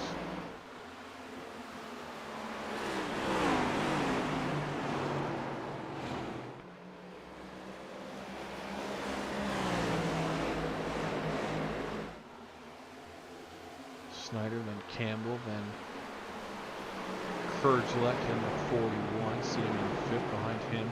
That was now, oh sorry, that's Barnett in 5th. Now behind him is the 15 Hara. Then you got the Kurdzilek 41 and the 88 of Fulton. Getting those two cars confused as they are identical from the front, except one before and one's Chevy. But still not the easiest two cars to tell apart. Between those two cars looking the same and then the two officer cars looking the same, it's, I'm just taking my best guess sometimes, let's be honest here, as they work their way back across the line. Now complete lap 140 as they work their way now down through turns 1 and 2 again. Obviously past the halfway point in this one, as it's all downhill from here, hopefully. As Harris back down 1 lap, unfortunately, here in this one. So Obviously, the damage sustained earlier hasn't worked itself out of that car quite yet. It's just has been struggling a little bit with the damage since that incident with the Nelson 75 machine. The battle here developing with Barnett and the 15 Hera on your screen.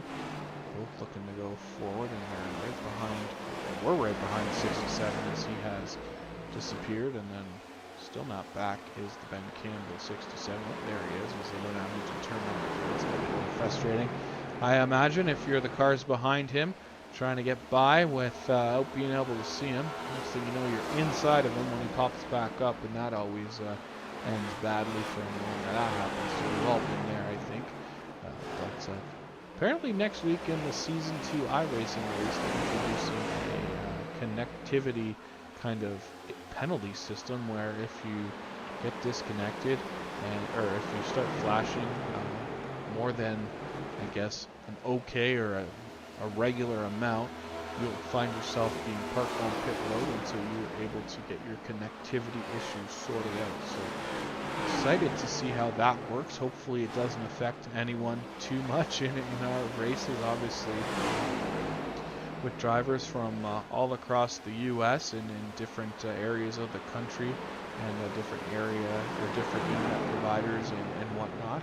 Hopefully we can have a good connection and a good solid race from all these guys here moving forward. So Hera looks to get that move complete finally as he will pass Barnett, move Hera back up into the 5th spot. So he's trekking back towards the front after being involved in a couple of stage 2 incidents. Some contact with the 88 on the entry of turns 1 and 2, and then another no fault of his accident, just wrong place, wrong time. Collected the 88 when he spun down and crossed the nose of the 4 car down into the path of the 15. So rough stage 2 for Hare that he'll be happy to put behind him here in a couple laps, as they should be 2 laps to go in the stage for Ken Pack this time at the line as he looks to complete lap 146, looking at the end of 148 for the end of the stage. So it is the sign given to close pit road that time as the leader took the 2 to go in the stage mark as he works his way through turns 1 and 2 and off of 2 now down the back straightaway. Has about a 3/4 second, or three quarters of a second lead, 0.8 of a second almost over Esri in the 4, and then about a second and a half or a second and a quarter back to the Snyder 26. And you got Dave Hara now, who has been able to get around Ben Campbell here late in stage number 2 up into the 4th position, move Campbell back to 5th. He looks to be under attack from the Kurzelek 41 this time off of turn number 2. See if Kurzelek's able to get this pass done as they come down to the completion of stage number 2. As Kurzelek looks to the inside, uses that bottom groove. Not sure he's going to be able to get it done. So the caution will be out here shortly. There it is. The caution comes out. Stage win, obviously. 1 and 16 of Ken Peck. Behind him is the 4 of Essery, the 15 of Hare, the 67 able to hold on at the line for stage 2, and then the 41 of Kurzelek will come home in 6th. Eric Thornton, Greg Barnett, 8th, 7th, and 8th. Cam Harris and James Nelson round out the stage positions in 9th and 10th. So everyone on track gets some points. You get some points. You get some points. Everyone gets points at the end of stage number 2. We're going to take a step away for a quick second here while the field goes down pit road. You're watching the SimWorld Racing Network's presentation of the All-American Racing League Cup Series. The Salt River Valley 250 from Phoenix, and the stage number 2 pit stops coming up for the field, and we'll be back to reset the field and go back racing after this.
as the field gets doubled up as the 1-to-go signal given last time by the start-finish line. As you can see, the pace car dropping onto pit road as we get set to go back racing for stage number 3 here from Phoenix.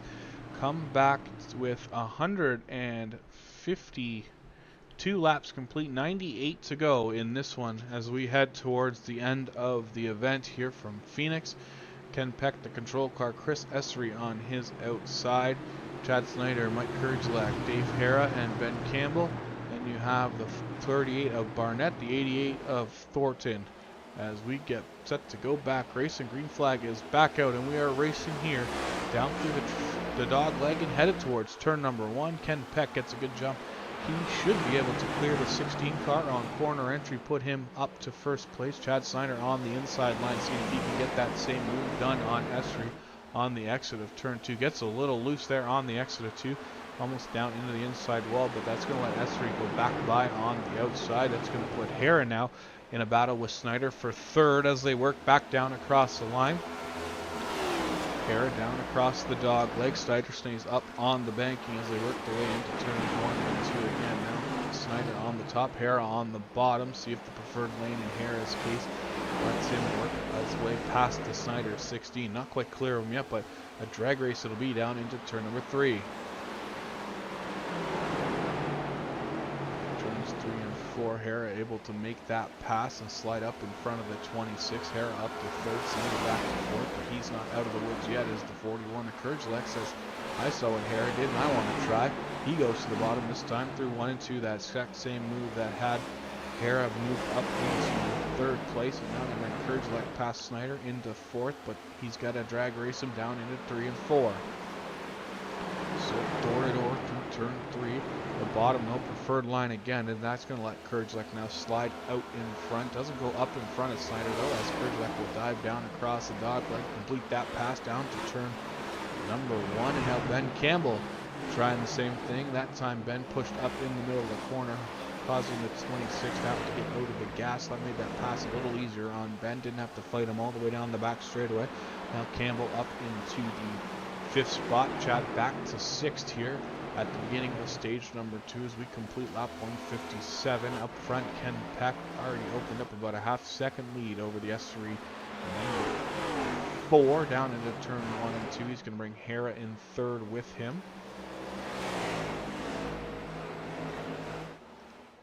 There you can see the car slinging sideways off of turn number 2 down the back straightaway. There it is, the Fit RX Chevrolet Camaro of Ken Peck working his way now out of turn 3 and 4 back across the line here as we start to click off the laps towards the end of this one.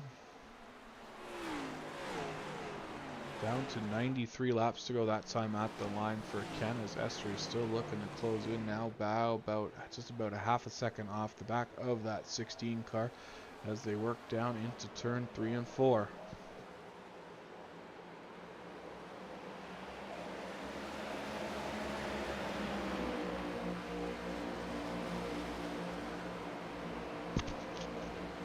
Back down to 1 and 2 they go, everyone still holding their own. No position changes that time as the field kind of settles in for a run here to the checkered. Like I mentioned, just over 90 laps to go, so still a little ways to go in this one. 92 miles, there'll be 91 this time at the line for Ken.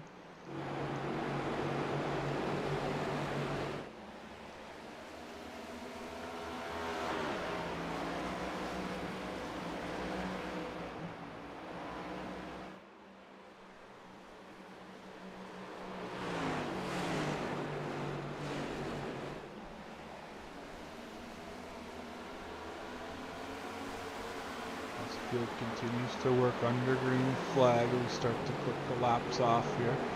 90 to go this time out of turn number 4. So keep an eye here on the leader up front. That is the Ken Peck machine.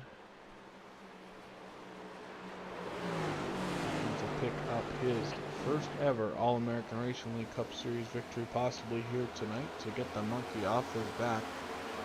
Peck in at number 16. We know that he was the winner of the QFRL Daytona 500 earlier this year, so 1 win on the season.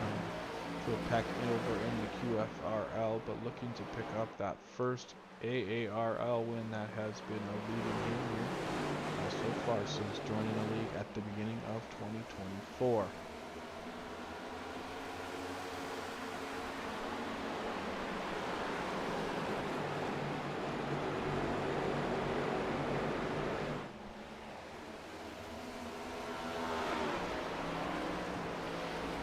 Starts in the All-American Racing League. 20 top 5s, 28 top 10s in those appearances, so pretty steady driver and competitor here every time he hits the track, looking to pick up, like I mentioned, his first ever win with us.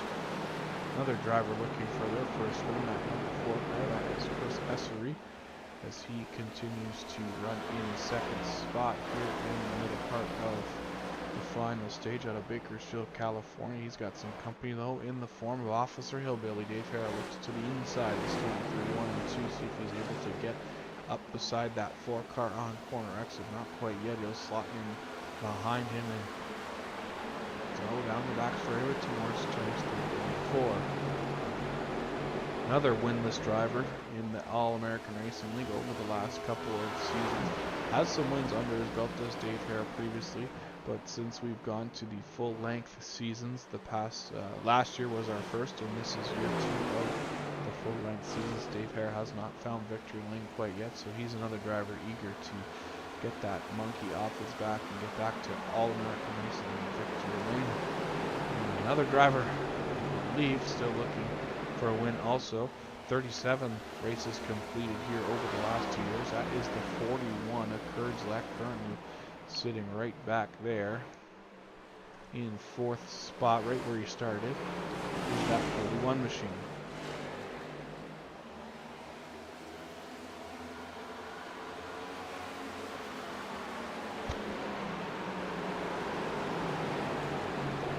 And then running behind him is the number 67. That is Ben Campbell, also winless in the All-American Racing League, as he looks to pick up his first win.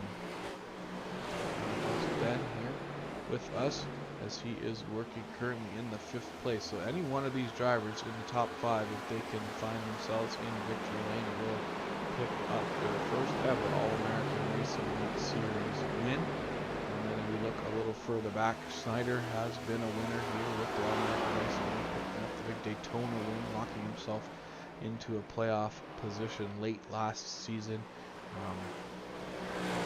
Greg Barnett, though, looking for a first win. Cam Harris, I got another driver looking for a first win in the series.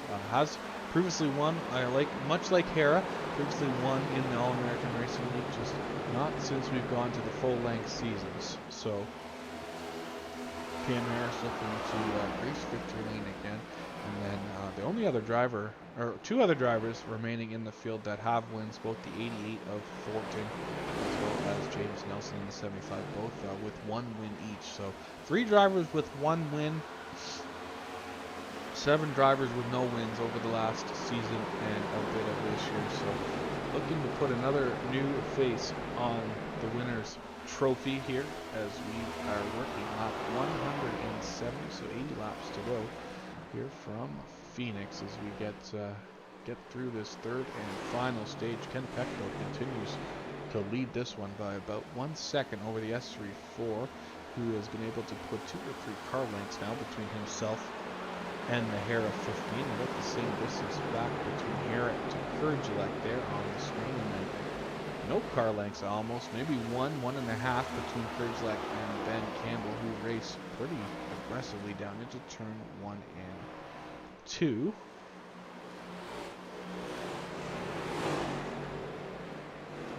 then take one look a little further back. We'll take a look at that 26. That's Chad Snyder, who was running up a little higher earlier in this one, but headed the wrong way at the start of the stage, but should still be able to recoup hopefully some ground here as we work our way towards the end of this one. He is sitting happily in the 6th spot, up 3 positions from where he started this one.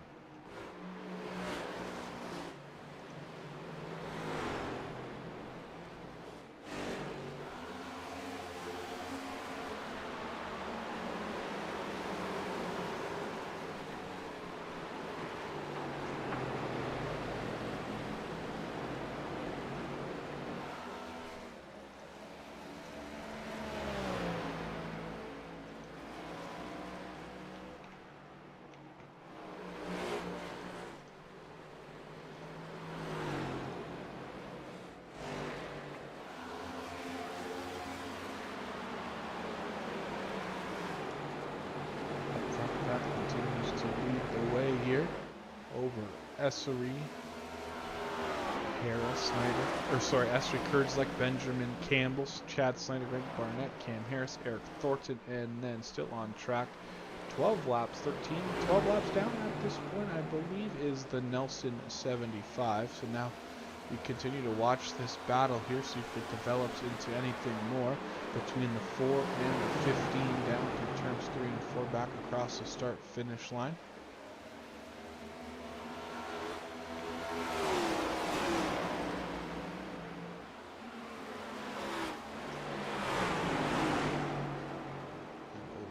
Through 1 and 2.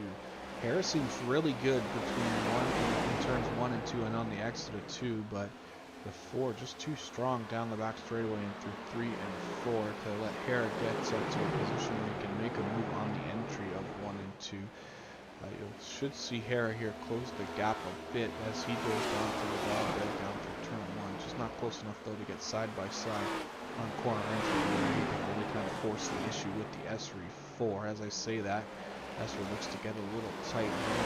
Squeeze in beside him off the turn. Notes has to slide in behind him. Again, down the back straightaway does Hera in that 15 machine.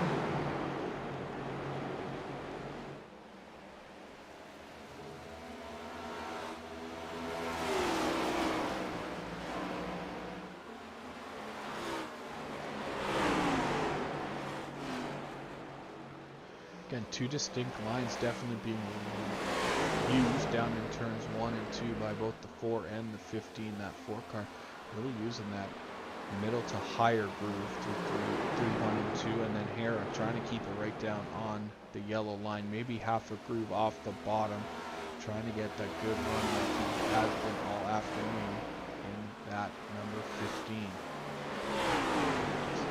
Thornton has made a trip to pit road and back out on track now, right in the middle of the lead pack. Here is that 88 car. 2 laps down to the field after making I'm not sure if it was an unscheduled pit stop, but Thornton now 2 laps off the pace after being a dominating car here early in this one. Now he looks to the inside of Kurdzlek off of back off of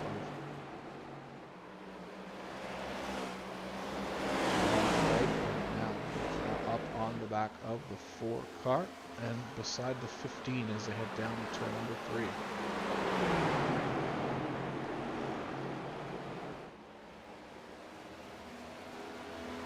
Sit off the wall there as it heads down now through the front straightaway.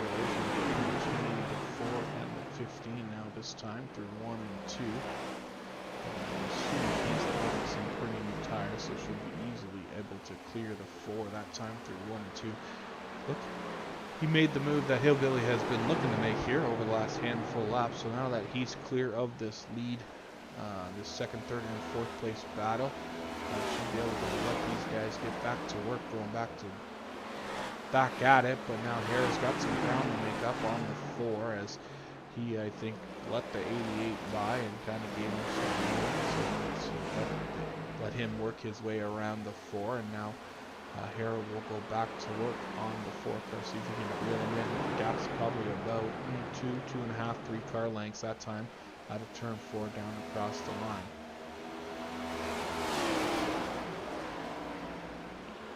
To the inside of the pack, so we'll get back to just 1 lap down at this point.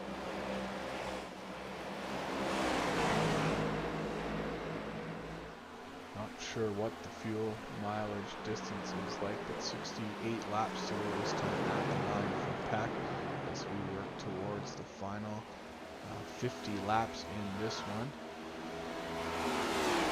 We'll watch these 2nd, 3rd, and 4th. 2nd, 3rd, 4th, and 5th place cars actually on the track here as they work their way through 1 and 2. Guys, 15 tries to again reel back in the 4 car on track.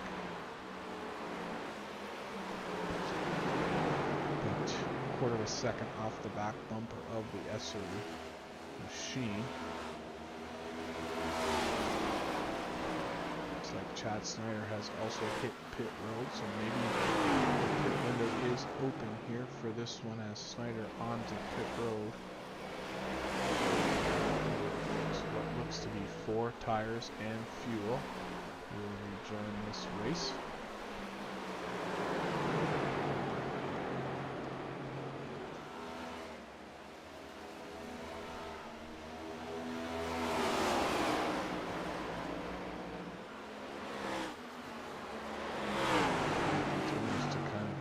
Good run here. He's got a good run this time for sure through 1 and 2 down the inside, door to door off of turn number 2. Esri gets up into the wall at Tad, but now Hara's got the advantage on the bottom into turn 3 and 4. Gonna try to hold it down as low as he can. Kind of pushes up a little bit.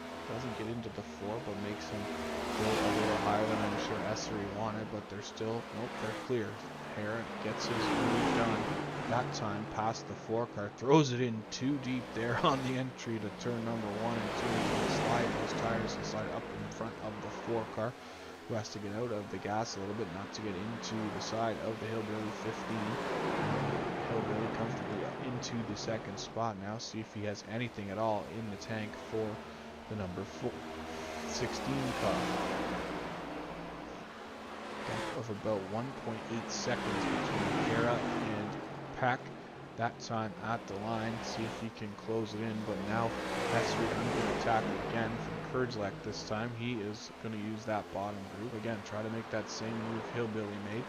Down in 1 and 2, not able to get up close enough to make a move in 3 and 4 though is Kurdzlak. He'll slide in behind the 41, then slide up into the outside wall and cut right back down through the dog leg. A little bit of all over the place for the Kurdzlak 41 on that lap. As he will have to go and regroup behind the 4 car, see if he can get another good run at the Esri machine in a couple laps.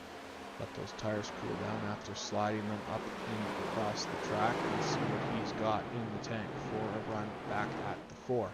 But in front there, or up front, Ken Peck continues to lead the way by a steady 1.9 seconds over the Hara 15, who currently sits in 2nd, and then the Esri number 4 still holding on to that 3rd spot as Kurdzlak still again looking to regroup to try to make another charge at the 4 car this time. Down from turns 3 and 4, they'll go down across the line, complete lap 189. That time at the line for Ken Peck, 61 laps to go in this one from Phoenix. You're watching the SimWorld Racing Network's presentation of the All-American Racing League on the Salt River Valley 250 from Phoenix here on Tuesday, March 6th, just after about 20 after 10 on the East Coast here from the SimWorld Racing Network studio as we continue to watch the developing battle between the 4 and the 41 as they will sort this out as we get, again, down 60 laps to go. That time across the line for Ken Peck, who continues to hold about a 1.7 second lead over the driver of the number 15 car, Dave Hara. There is Ken Peck running off into the sunset. There you can see about like I said, a second and a half back to the 15 car.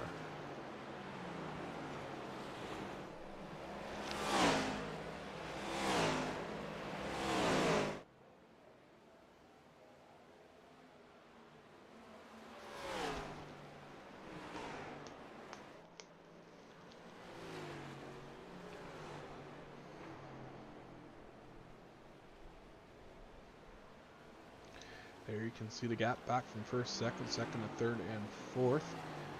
As they work here, continuously under the green flag and back through the dog leg goes the Peck 15. Gets a little bit out of shape, it looked like, but able to keep it under him. As Hillbilly has that gap down to about 1.1 seconds, 1.1 second even that time as they exit turn 2, sorry.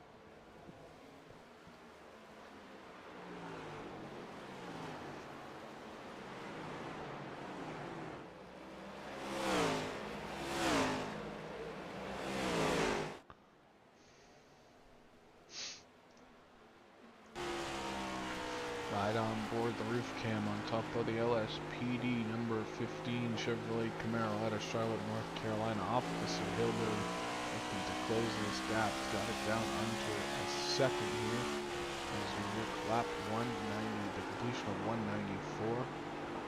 This time across the stripe out of turn 4 for Ken Pack.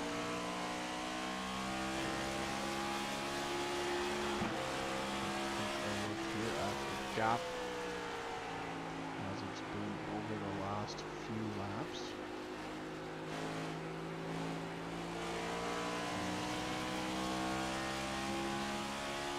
Sorry, there it is. So you can see that closed the gap by almost half a second, 0.6 of a second over the last handful of laps. Has Dave Hare there down to about 0.8 on the tracker.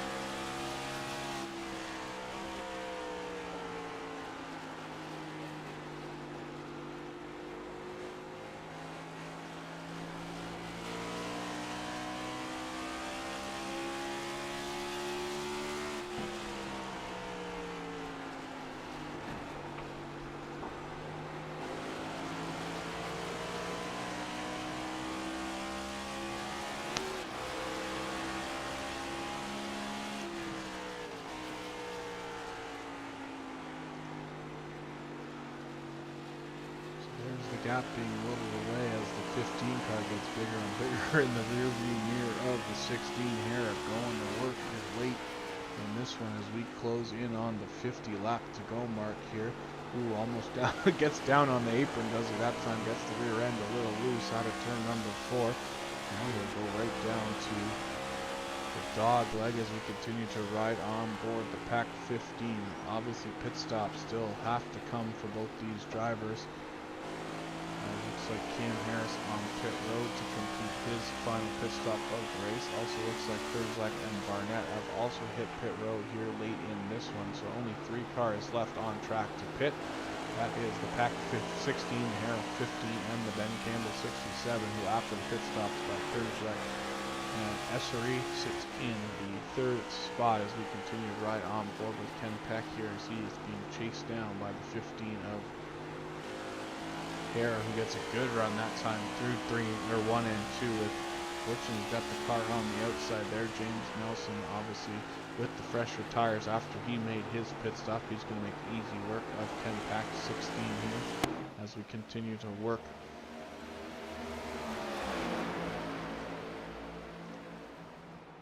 See there, the gap over the last 5 laps has gone up and down, up and down. It's going to go real down this time as Ken Pack gets up into the outside wall.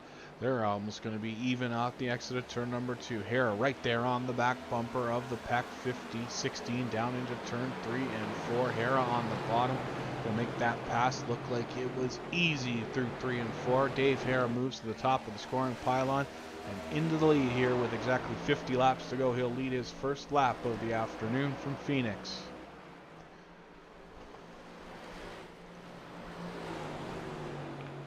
Dave Hare works his way now as the leader through turns 3 and 4 and down the back straightaway he goes. Like I mentioned, a good time to lead is at the end of the race as he will lead here late in this one. 49 laps to go for Hare, but still a pit stop to be made. We'll see how this all plays out here over the last 49 laps.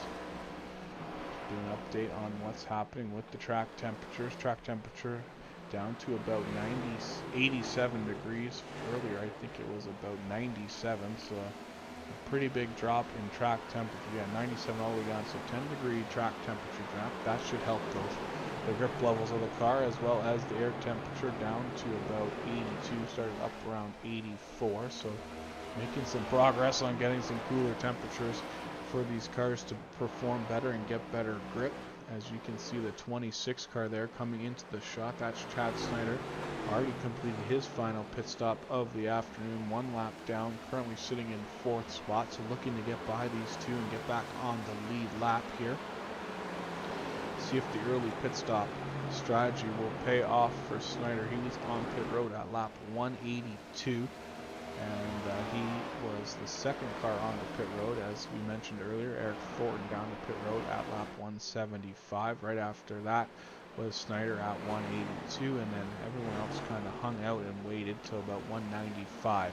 Well, here we are at lap 203 with a couple cars still left to pit. 3 to be exact. Hera, Pack, and Campbell still all on track, running on their set of tires that they restarted this third and final stage on. Let's take a quick look here to see the stint length so far. So 54 laps each for those guys. As 45 was the distance that some of those other competitors ran. Take a look here at the 10 cars on the track, so you can see 45 laps. A couple of guys splitting it a little earlier. Not sure if that is they're gonna be able to capitalize on those fresh tires sooner, or if the fresh tires later in the race will be the key to victory here. And Phoenix, we'll keep an eye on this as they continue to go under green flag here. As I mentioned, Hera, Pack, as I say that, Ken Pack is headed down pit road, so he will make the move to pit road, the long, slow, arduous crawl to his pit crew at the other end of pit road. Dave Hera stays on track. He's dealing with some lap cars in the form of Snyder and Harris. Wonder if we'll see the move down to pit road this time for Hera now that Ken Pack has made the move, and that looks to be exactly what's happening. As Dave Hera will make the left-hand turn off the banking and get down on pit road. Got to get that car down to about 45 miles an hour right there by those yellow pylons. Seems to have got that done successfully, as he will now work his way slowly towards his pit crew and his fresh set of 4 Goodyear tires and a full tank of Sunoco fuel to get him to the end of this one. 43 laps to go for the leader that time at the line. That is him on screen. The 67 of Ben Campbell, last car to pit, still running out there on the track. He's going to see maybe how far he can let this go and hope for a caution to switch the event into his favor, but right now he is in no man's land, kind of as the only car left on track without pitting, as Dave Hera will also now go 1 lap down. He should be rejoining the field. There he comes, so he is going to cycle out in the 6th position behind all the other cars who have already pitted, as well as Ben Campbell, number 67, who has not pitted and is the leader. He's going to have his hands full over there, as Ken Peck, who pitted 1 lap earlier, is able to jump the shark and will use the undercut to get back around Dave Hera. So this could potentially be the battle for the win here late in this one, as now Ken Peck again uses the undercut pit stop strategy to get around Dave Hera. Only 1 lap sooner, but 1 lap on fresh tires is far quicker than 1 lap on old tires. So see if that'll work out in the favor of Ken Peck over the last 40 laps here as we look to the end of this one. The Salt River Valley 250 from Phoenix. The run to the finish here, as you can see the 67 coming out of turn number 4 up into the wall a little bit. 40 laps to go at the completion. That is 210 laps done. 40 to go for your leader on track. Ben Campbell again has not pitted, so he'll definitely need to come down pit road to make it to the end. See how long he holds out again. Maybe hoping for a caution here late in this one to kind of flip the field on its head and move him up into first place. But as saying that, there is other cars back on the lead lap, so I'm not sure that strategy is going to work out too well in his favor. And the longer he goes, the closer they'll get to him, and the further he'll have to go on his fresh tires to catch back up to them with less time. So not sure how long Ben plans on staying out here, but we'll continue to keep an eye on it. Let's see how many laps he's up to. Up to 61 laps run on this set of tires since the last time Ben was on pit road. So we'll see how much longer he continues to run here on this, as he has blinked out. There he is back. Didn't lose any positions, just fell off, went to not in window, as they call it. So, and it looks like he's got company in the form of Ken Peck and Dave Hare rolling up on the back of him to put themselves back on the lead lap in this one. Both outside the top 5 though at this point, so work to be done for both those cars to try to get to the end of this one and get some spots back. Obviously first and second when they entered pit road, so like I said, got some work to do to get back up there. They're going to get 1 spot when Campbell pits, but they got a bunch more to get back in front of here, as Campbell leads this one So again, still yet the pit. That's going to put Essery is now in second. Kurdzlek there in third spot in that 41.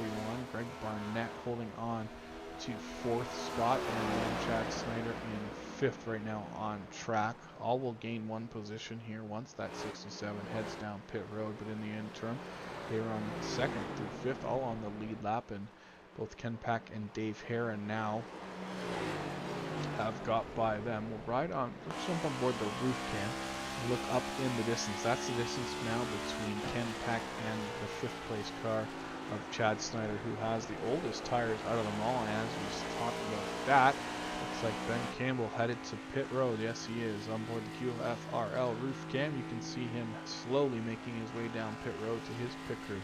See where he blends out after his pit stops. Like I mentioned, waiting this long might be detrimental to his race strategy. So that's going to put the race in the hands of Chris Essery, this time off of turn 4. The 4 car will go across complete lap 2:15, 35 to go that time at the line. And we will continue to watch here, see if the late pit stops are the difference, or if the early pit stop cars are able to get enough ground on fresh tires to bring it home to the end. It looks like the distance back from first to fifth, where Ken Pack is, the guy with the freshest tires on track, is about 8 seconds, 8.1 seconds. So we'll keep an eye on that interval between him and Essery, who is now up front in this one, as we work over the last 34 laps to that time at the line. To the other display model there, you can see the gap of the cars on track. So you can see the about 1 second gap from first to second, 2.5 back to third, 5.5 back to fourth, and then Peck already got that down to about 7.6 seconds after only 2 laps. So got some ground to make up, and we'll see if we can do that. Let's take a look here, try to get some information. Let's see if this is what I want. There's it is right there. So there's the lap time differences over the last 5 laps between Essery and Pack. So right around half a second a lap, Pack is able to gain on the Essery 4 car. Now getting there and getting past Essery, 2 different things. We'll see how much faster Pack is on this lap. Another half a second, got that gap down to under 7 seconds now here with 32 laps to go. So now we'll flip it back and we'll take a look at Ken Pack. And we'll go -4 on the show. And you can see Essery's a lot slower than Ken Pack has been. And now both Pack and to make a move here on Snyder, as they're able to clear the 26 down into turn 1 and 2. So move Pack to 4th, Hare to 5th, Snyder back to 6th. And there's the gap up to the next car, which will be the Greg Barnett number 38 in front of them.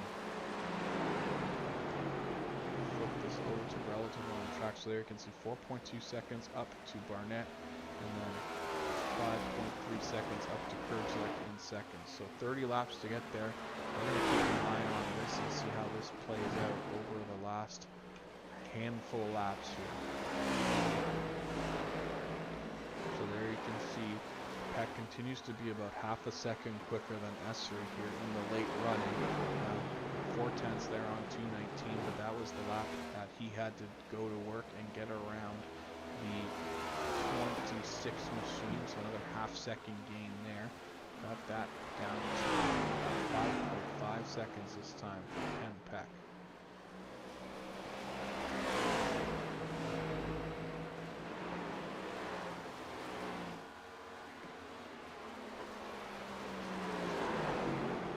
Which is right down through turns 3 and 4.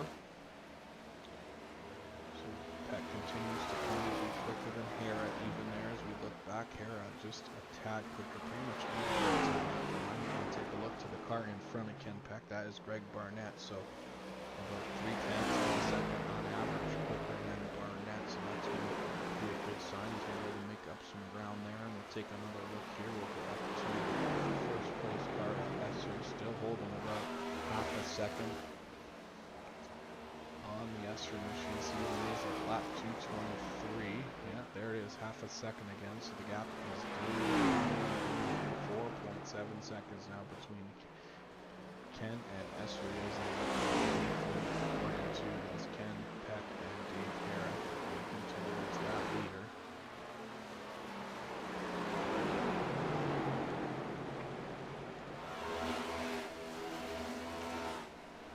Here's the gap in time, so that's easy. So there's the gap being worked down 6 seconds to 4.3 seconds in 5 laps. Let's take a look over the last 10 laps, just the distance. Here you can see it from 8 seconds all the way down to 4.3 laps. That's what Pack has been able to close in on the S3 machine. Getting there and passing are two different things, right? So he's might be able to reel him in, but can he get buy-in late in this one? We can tell.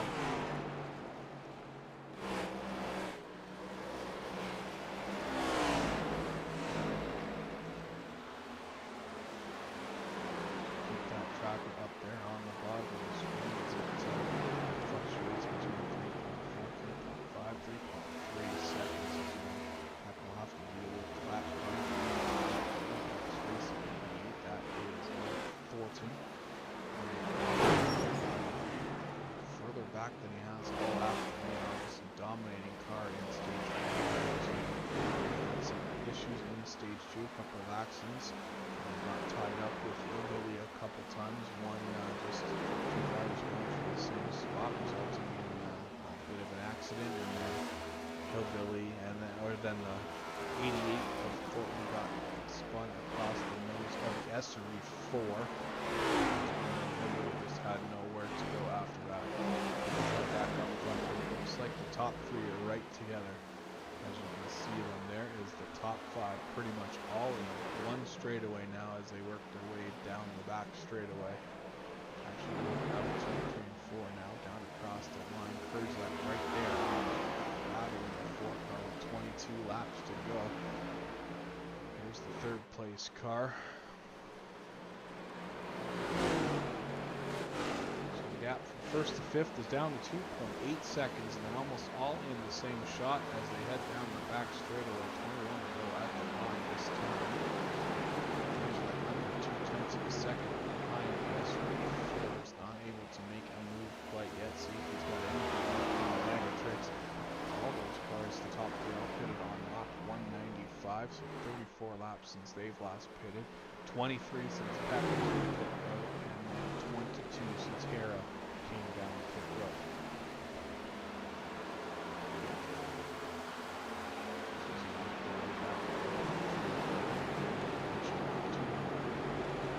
30 in the books, 20 to go this time at the line.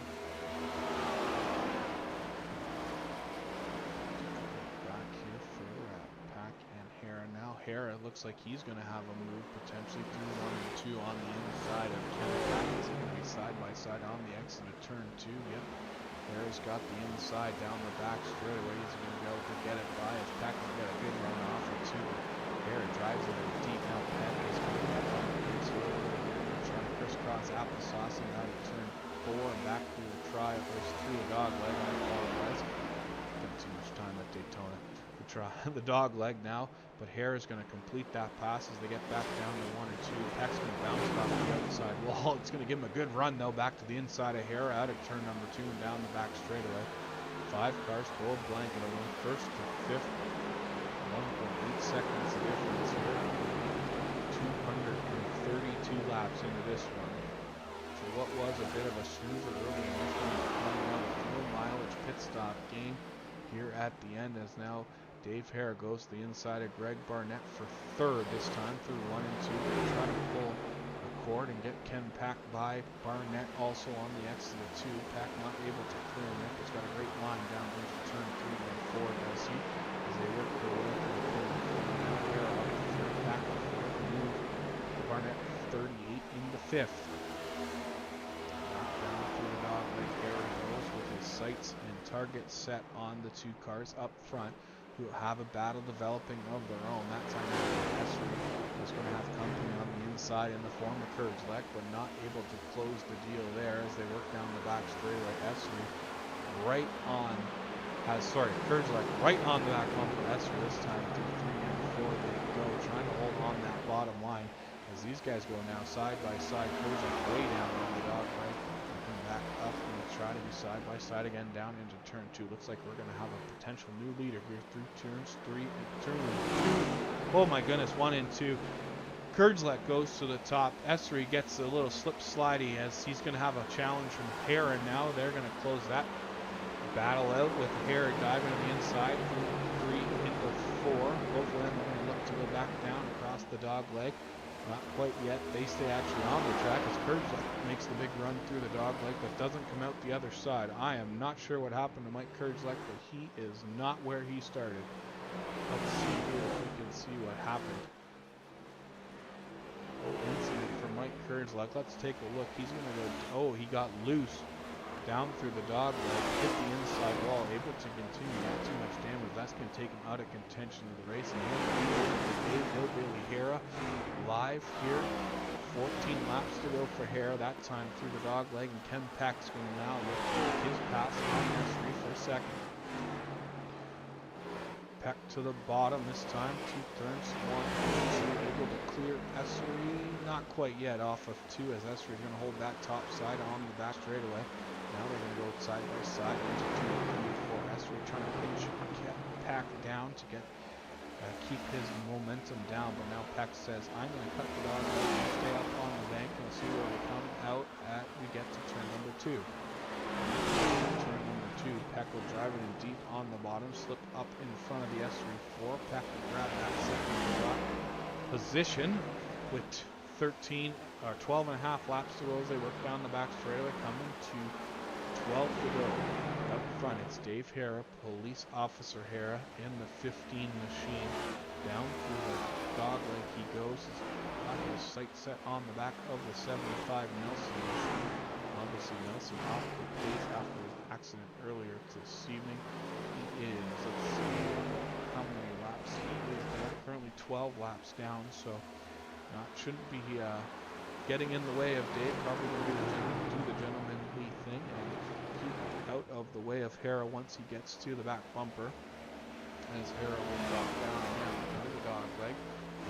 11 to go from Phoenix. 11 miles to finish this one here on a beautiful afternoon of racing here from Phoenix. Like I mentioned, pretty slow developing race here as the middle part of the race was kind of followed the leader and kind of played itself out. But here towards the end, business has picked up as we've seen the late pit stoppers come to the front as the cream has risen to the top on the tires. As now Dave Hera makes easy work of the 75 and Nelson. So probably let him by. No bubbles, no troubles there from the 75.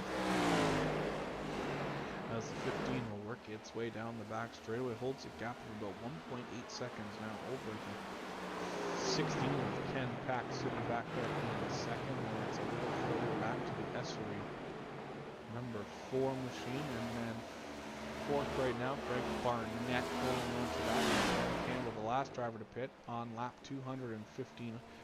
Still on the lead lap, back up to 5th as he's been able to get around Snyder and Kurzelek here late in this one. Obviously Kurzelek getting into that inside wall there on after he got loose coming across the start-finish line.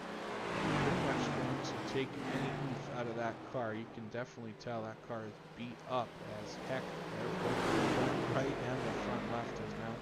Thornton will go by him, and Snyder comes into the picture looking to gain one more spot here late in this one. Snyder will move up to 6th with that pass. But up front, it's all Dave Hillbilly Hera now, 2.2 second lead over the 16 at Ken Pack with 8 laps to go here in this one from Phoenix. Down across the line, that is the signal to go, 7 to go that is, as he works his way back down to the far end of the racetrack.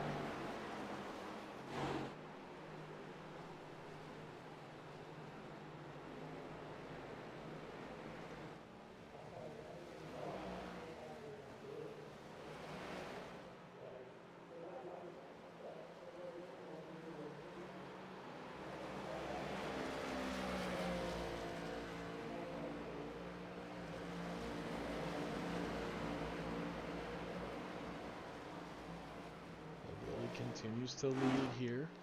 As we come back around, it'll be 5 to go back to Munn, 2.7 seconds the lead over Peck, 3.9 back to Esri, 4.3 seconds back to Burnett, and then 8 and almost 9 seconds back to Campbell. Again, Campbell late here in this one, but the last car to pit there on lap 2:15 was when he made his pit stop.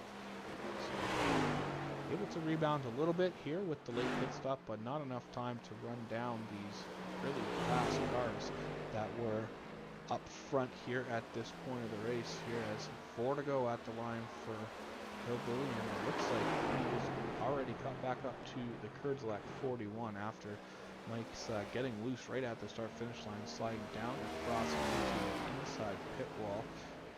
He is now just not too far in front of Hillbilly here as he works through turns 1 and 2 onto the back straightaway, down towards the head, back down towards the grandstands.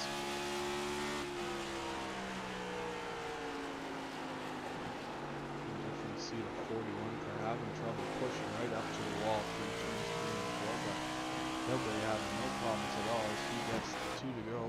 That time at the line as he works his way back down to turn 2. Or sorry, 3 to go that time at the line. Getting ahead of myself. Here as they work their way off of turn number 2 now down the back straightaway.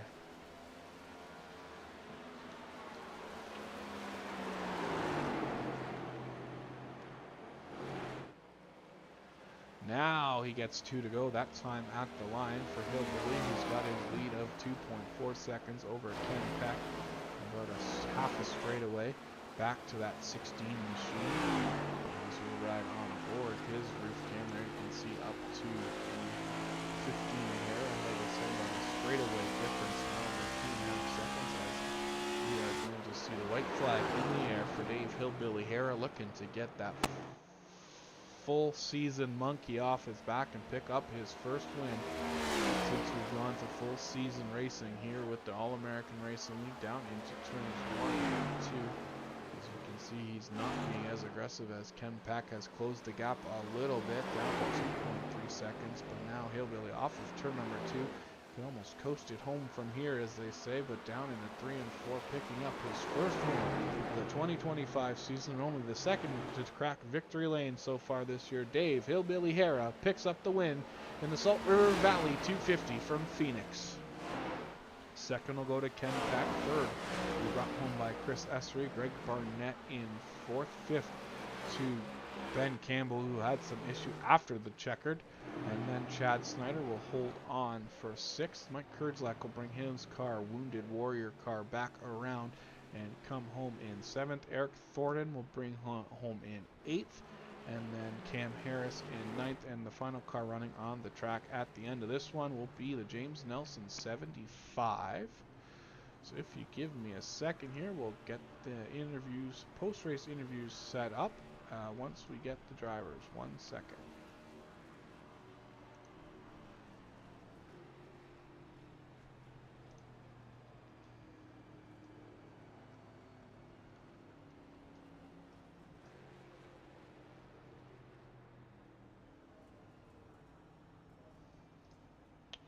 So looks like we're going to be able to get a word with second place finisher Ken Peck. We'll grab him here. Hey Ken, it's Nathan up in the booth. You got a copy? Yes, sir, I do. Big second place for you here tonight at Phoenix. Obviously had a pretty good car late in the race, but then Hillbilly was able to get by you before the pit stops, and then you cycled back in front of him. Then he was able to get you again there on the long run at the end, but can't be too upset with the second place finish. No, not upset at all. I knew Hillbilly was faster on the long run, so when I got ahead of him on that pit stop, I tried to get as far away as I could, but not further enough. Well, second place, nothing to shake a stick at, like I said. Hopefully we'll get to keep talking to you here in the top three interviews. But great run tonight, and hopefully we'll see you after Las Vegas next week. All right. Appreciate it. All right, that was runner-up tonight. That is Ken Peck. We'll see if we can grab a word with tonight's winner, Dave Hillbilly Hara here from Phoenix. Officer Hillbilly, it's Nathan. You got a copy? Yeah, man, I got you.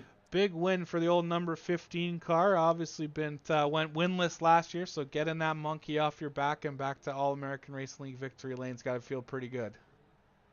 Yeah, man, this was a tough race. And first of all, I want to apologize to 88 on a restart there on cold tires. I just kind of slid up.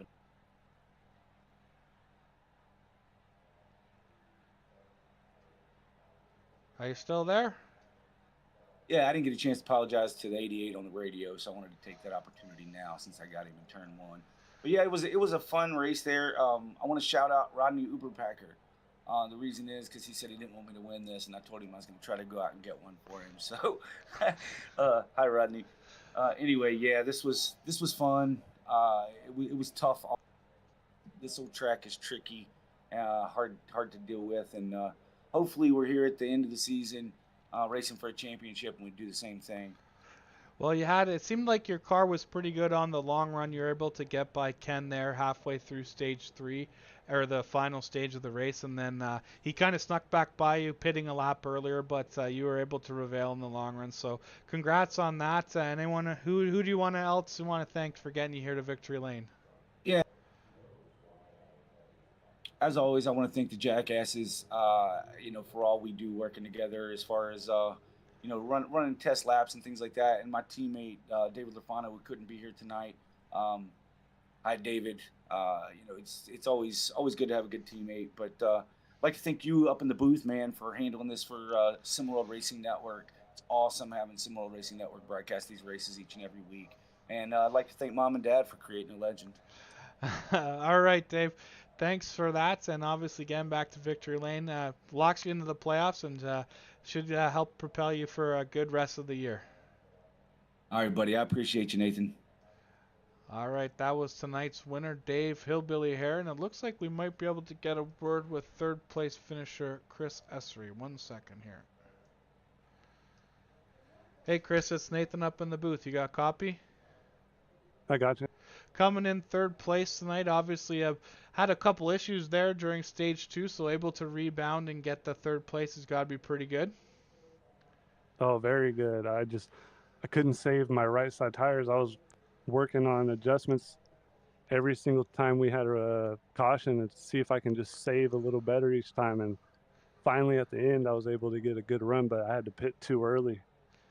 Yeah, obviously making that pit stop at before around 175, or I don't know, around 200 there before everyone else had a long way to go, and then the fresher tires just kind of caught up with you. But good bounce back race for you, and hopefully you can keep up the momentum going into Las Vegas next week. Yes, sir. Thank you very much. No problem. Have a great week, Chris. You too. All right, that was interviews with our top 3 drivers this week from the event at Phoenix. Let's take a look here at the final standings from tonight's event. We'll clear this off and we'll bring this up. There they are. The winner out of Charlotte, North Carolina, Officer Hara, Dave Hillbilly Hara, picks up the win in his number 15 machine. Ken Peck comes home with a strong second and a big bounce back for Chris Essery, finishing on the podium. A solid effort out of the 38 Lyman, South Carolina, as Greg Barnett comes home fourth after finishing second here last year in this race. So a great run for Greg out there in the old number 38. Ben Campbell coming home fifth after being the last guy to pit, so able to work his way back up into the top 5. Chad Snyder finish in sixth. Mike Kurzlak obviously had a bit of an issue there with about 10 or so to go. Got loose coming across the stripe and ended up getting into the inside wall just past the start-finish line. Ruined his race, unfortunately, at the end, finishing 1 lap down in 7th. Eric Thornton in the 88 car comes home in 8th tonight.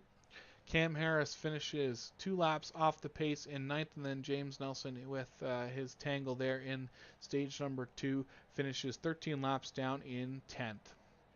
The cars not finishing this one after accidents. Tyrone Yo, Travis Rodriguez, and Curtis Sabrin all involved in that same accident there just at early in this one. And then Johnny May and Sean Horland are also unable to complete the full distance here from this one this afternoon. So again, congrats goes out to tonight's winner, Dave Hillbilly Hara, picking up his first win of the 2025 season, and only the second winner on the year. Him and Travis now will have wins as we head towards Las Vegas. As I mentioned, Las Vegas will be the site of the race next week for an exciting event coming up from Las Vegas. We will go 214 laps from Las Vegas, be on the air next week about 20 after 8 again Eastern Time on March 13th for that event. So thanks again for joining us here from Phoenix for the Salt River Valley 250. It's great to be on the air, and we will talk to you guys next Thursday evening.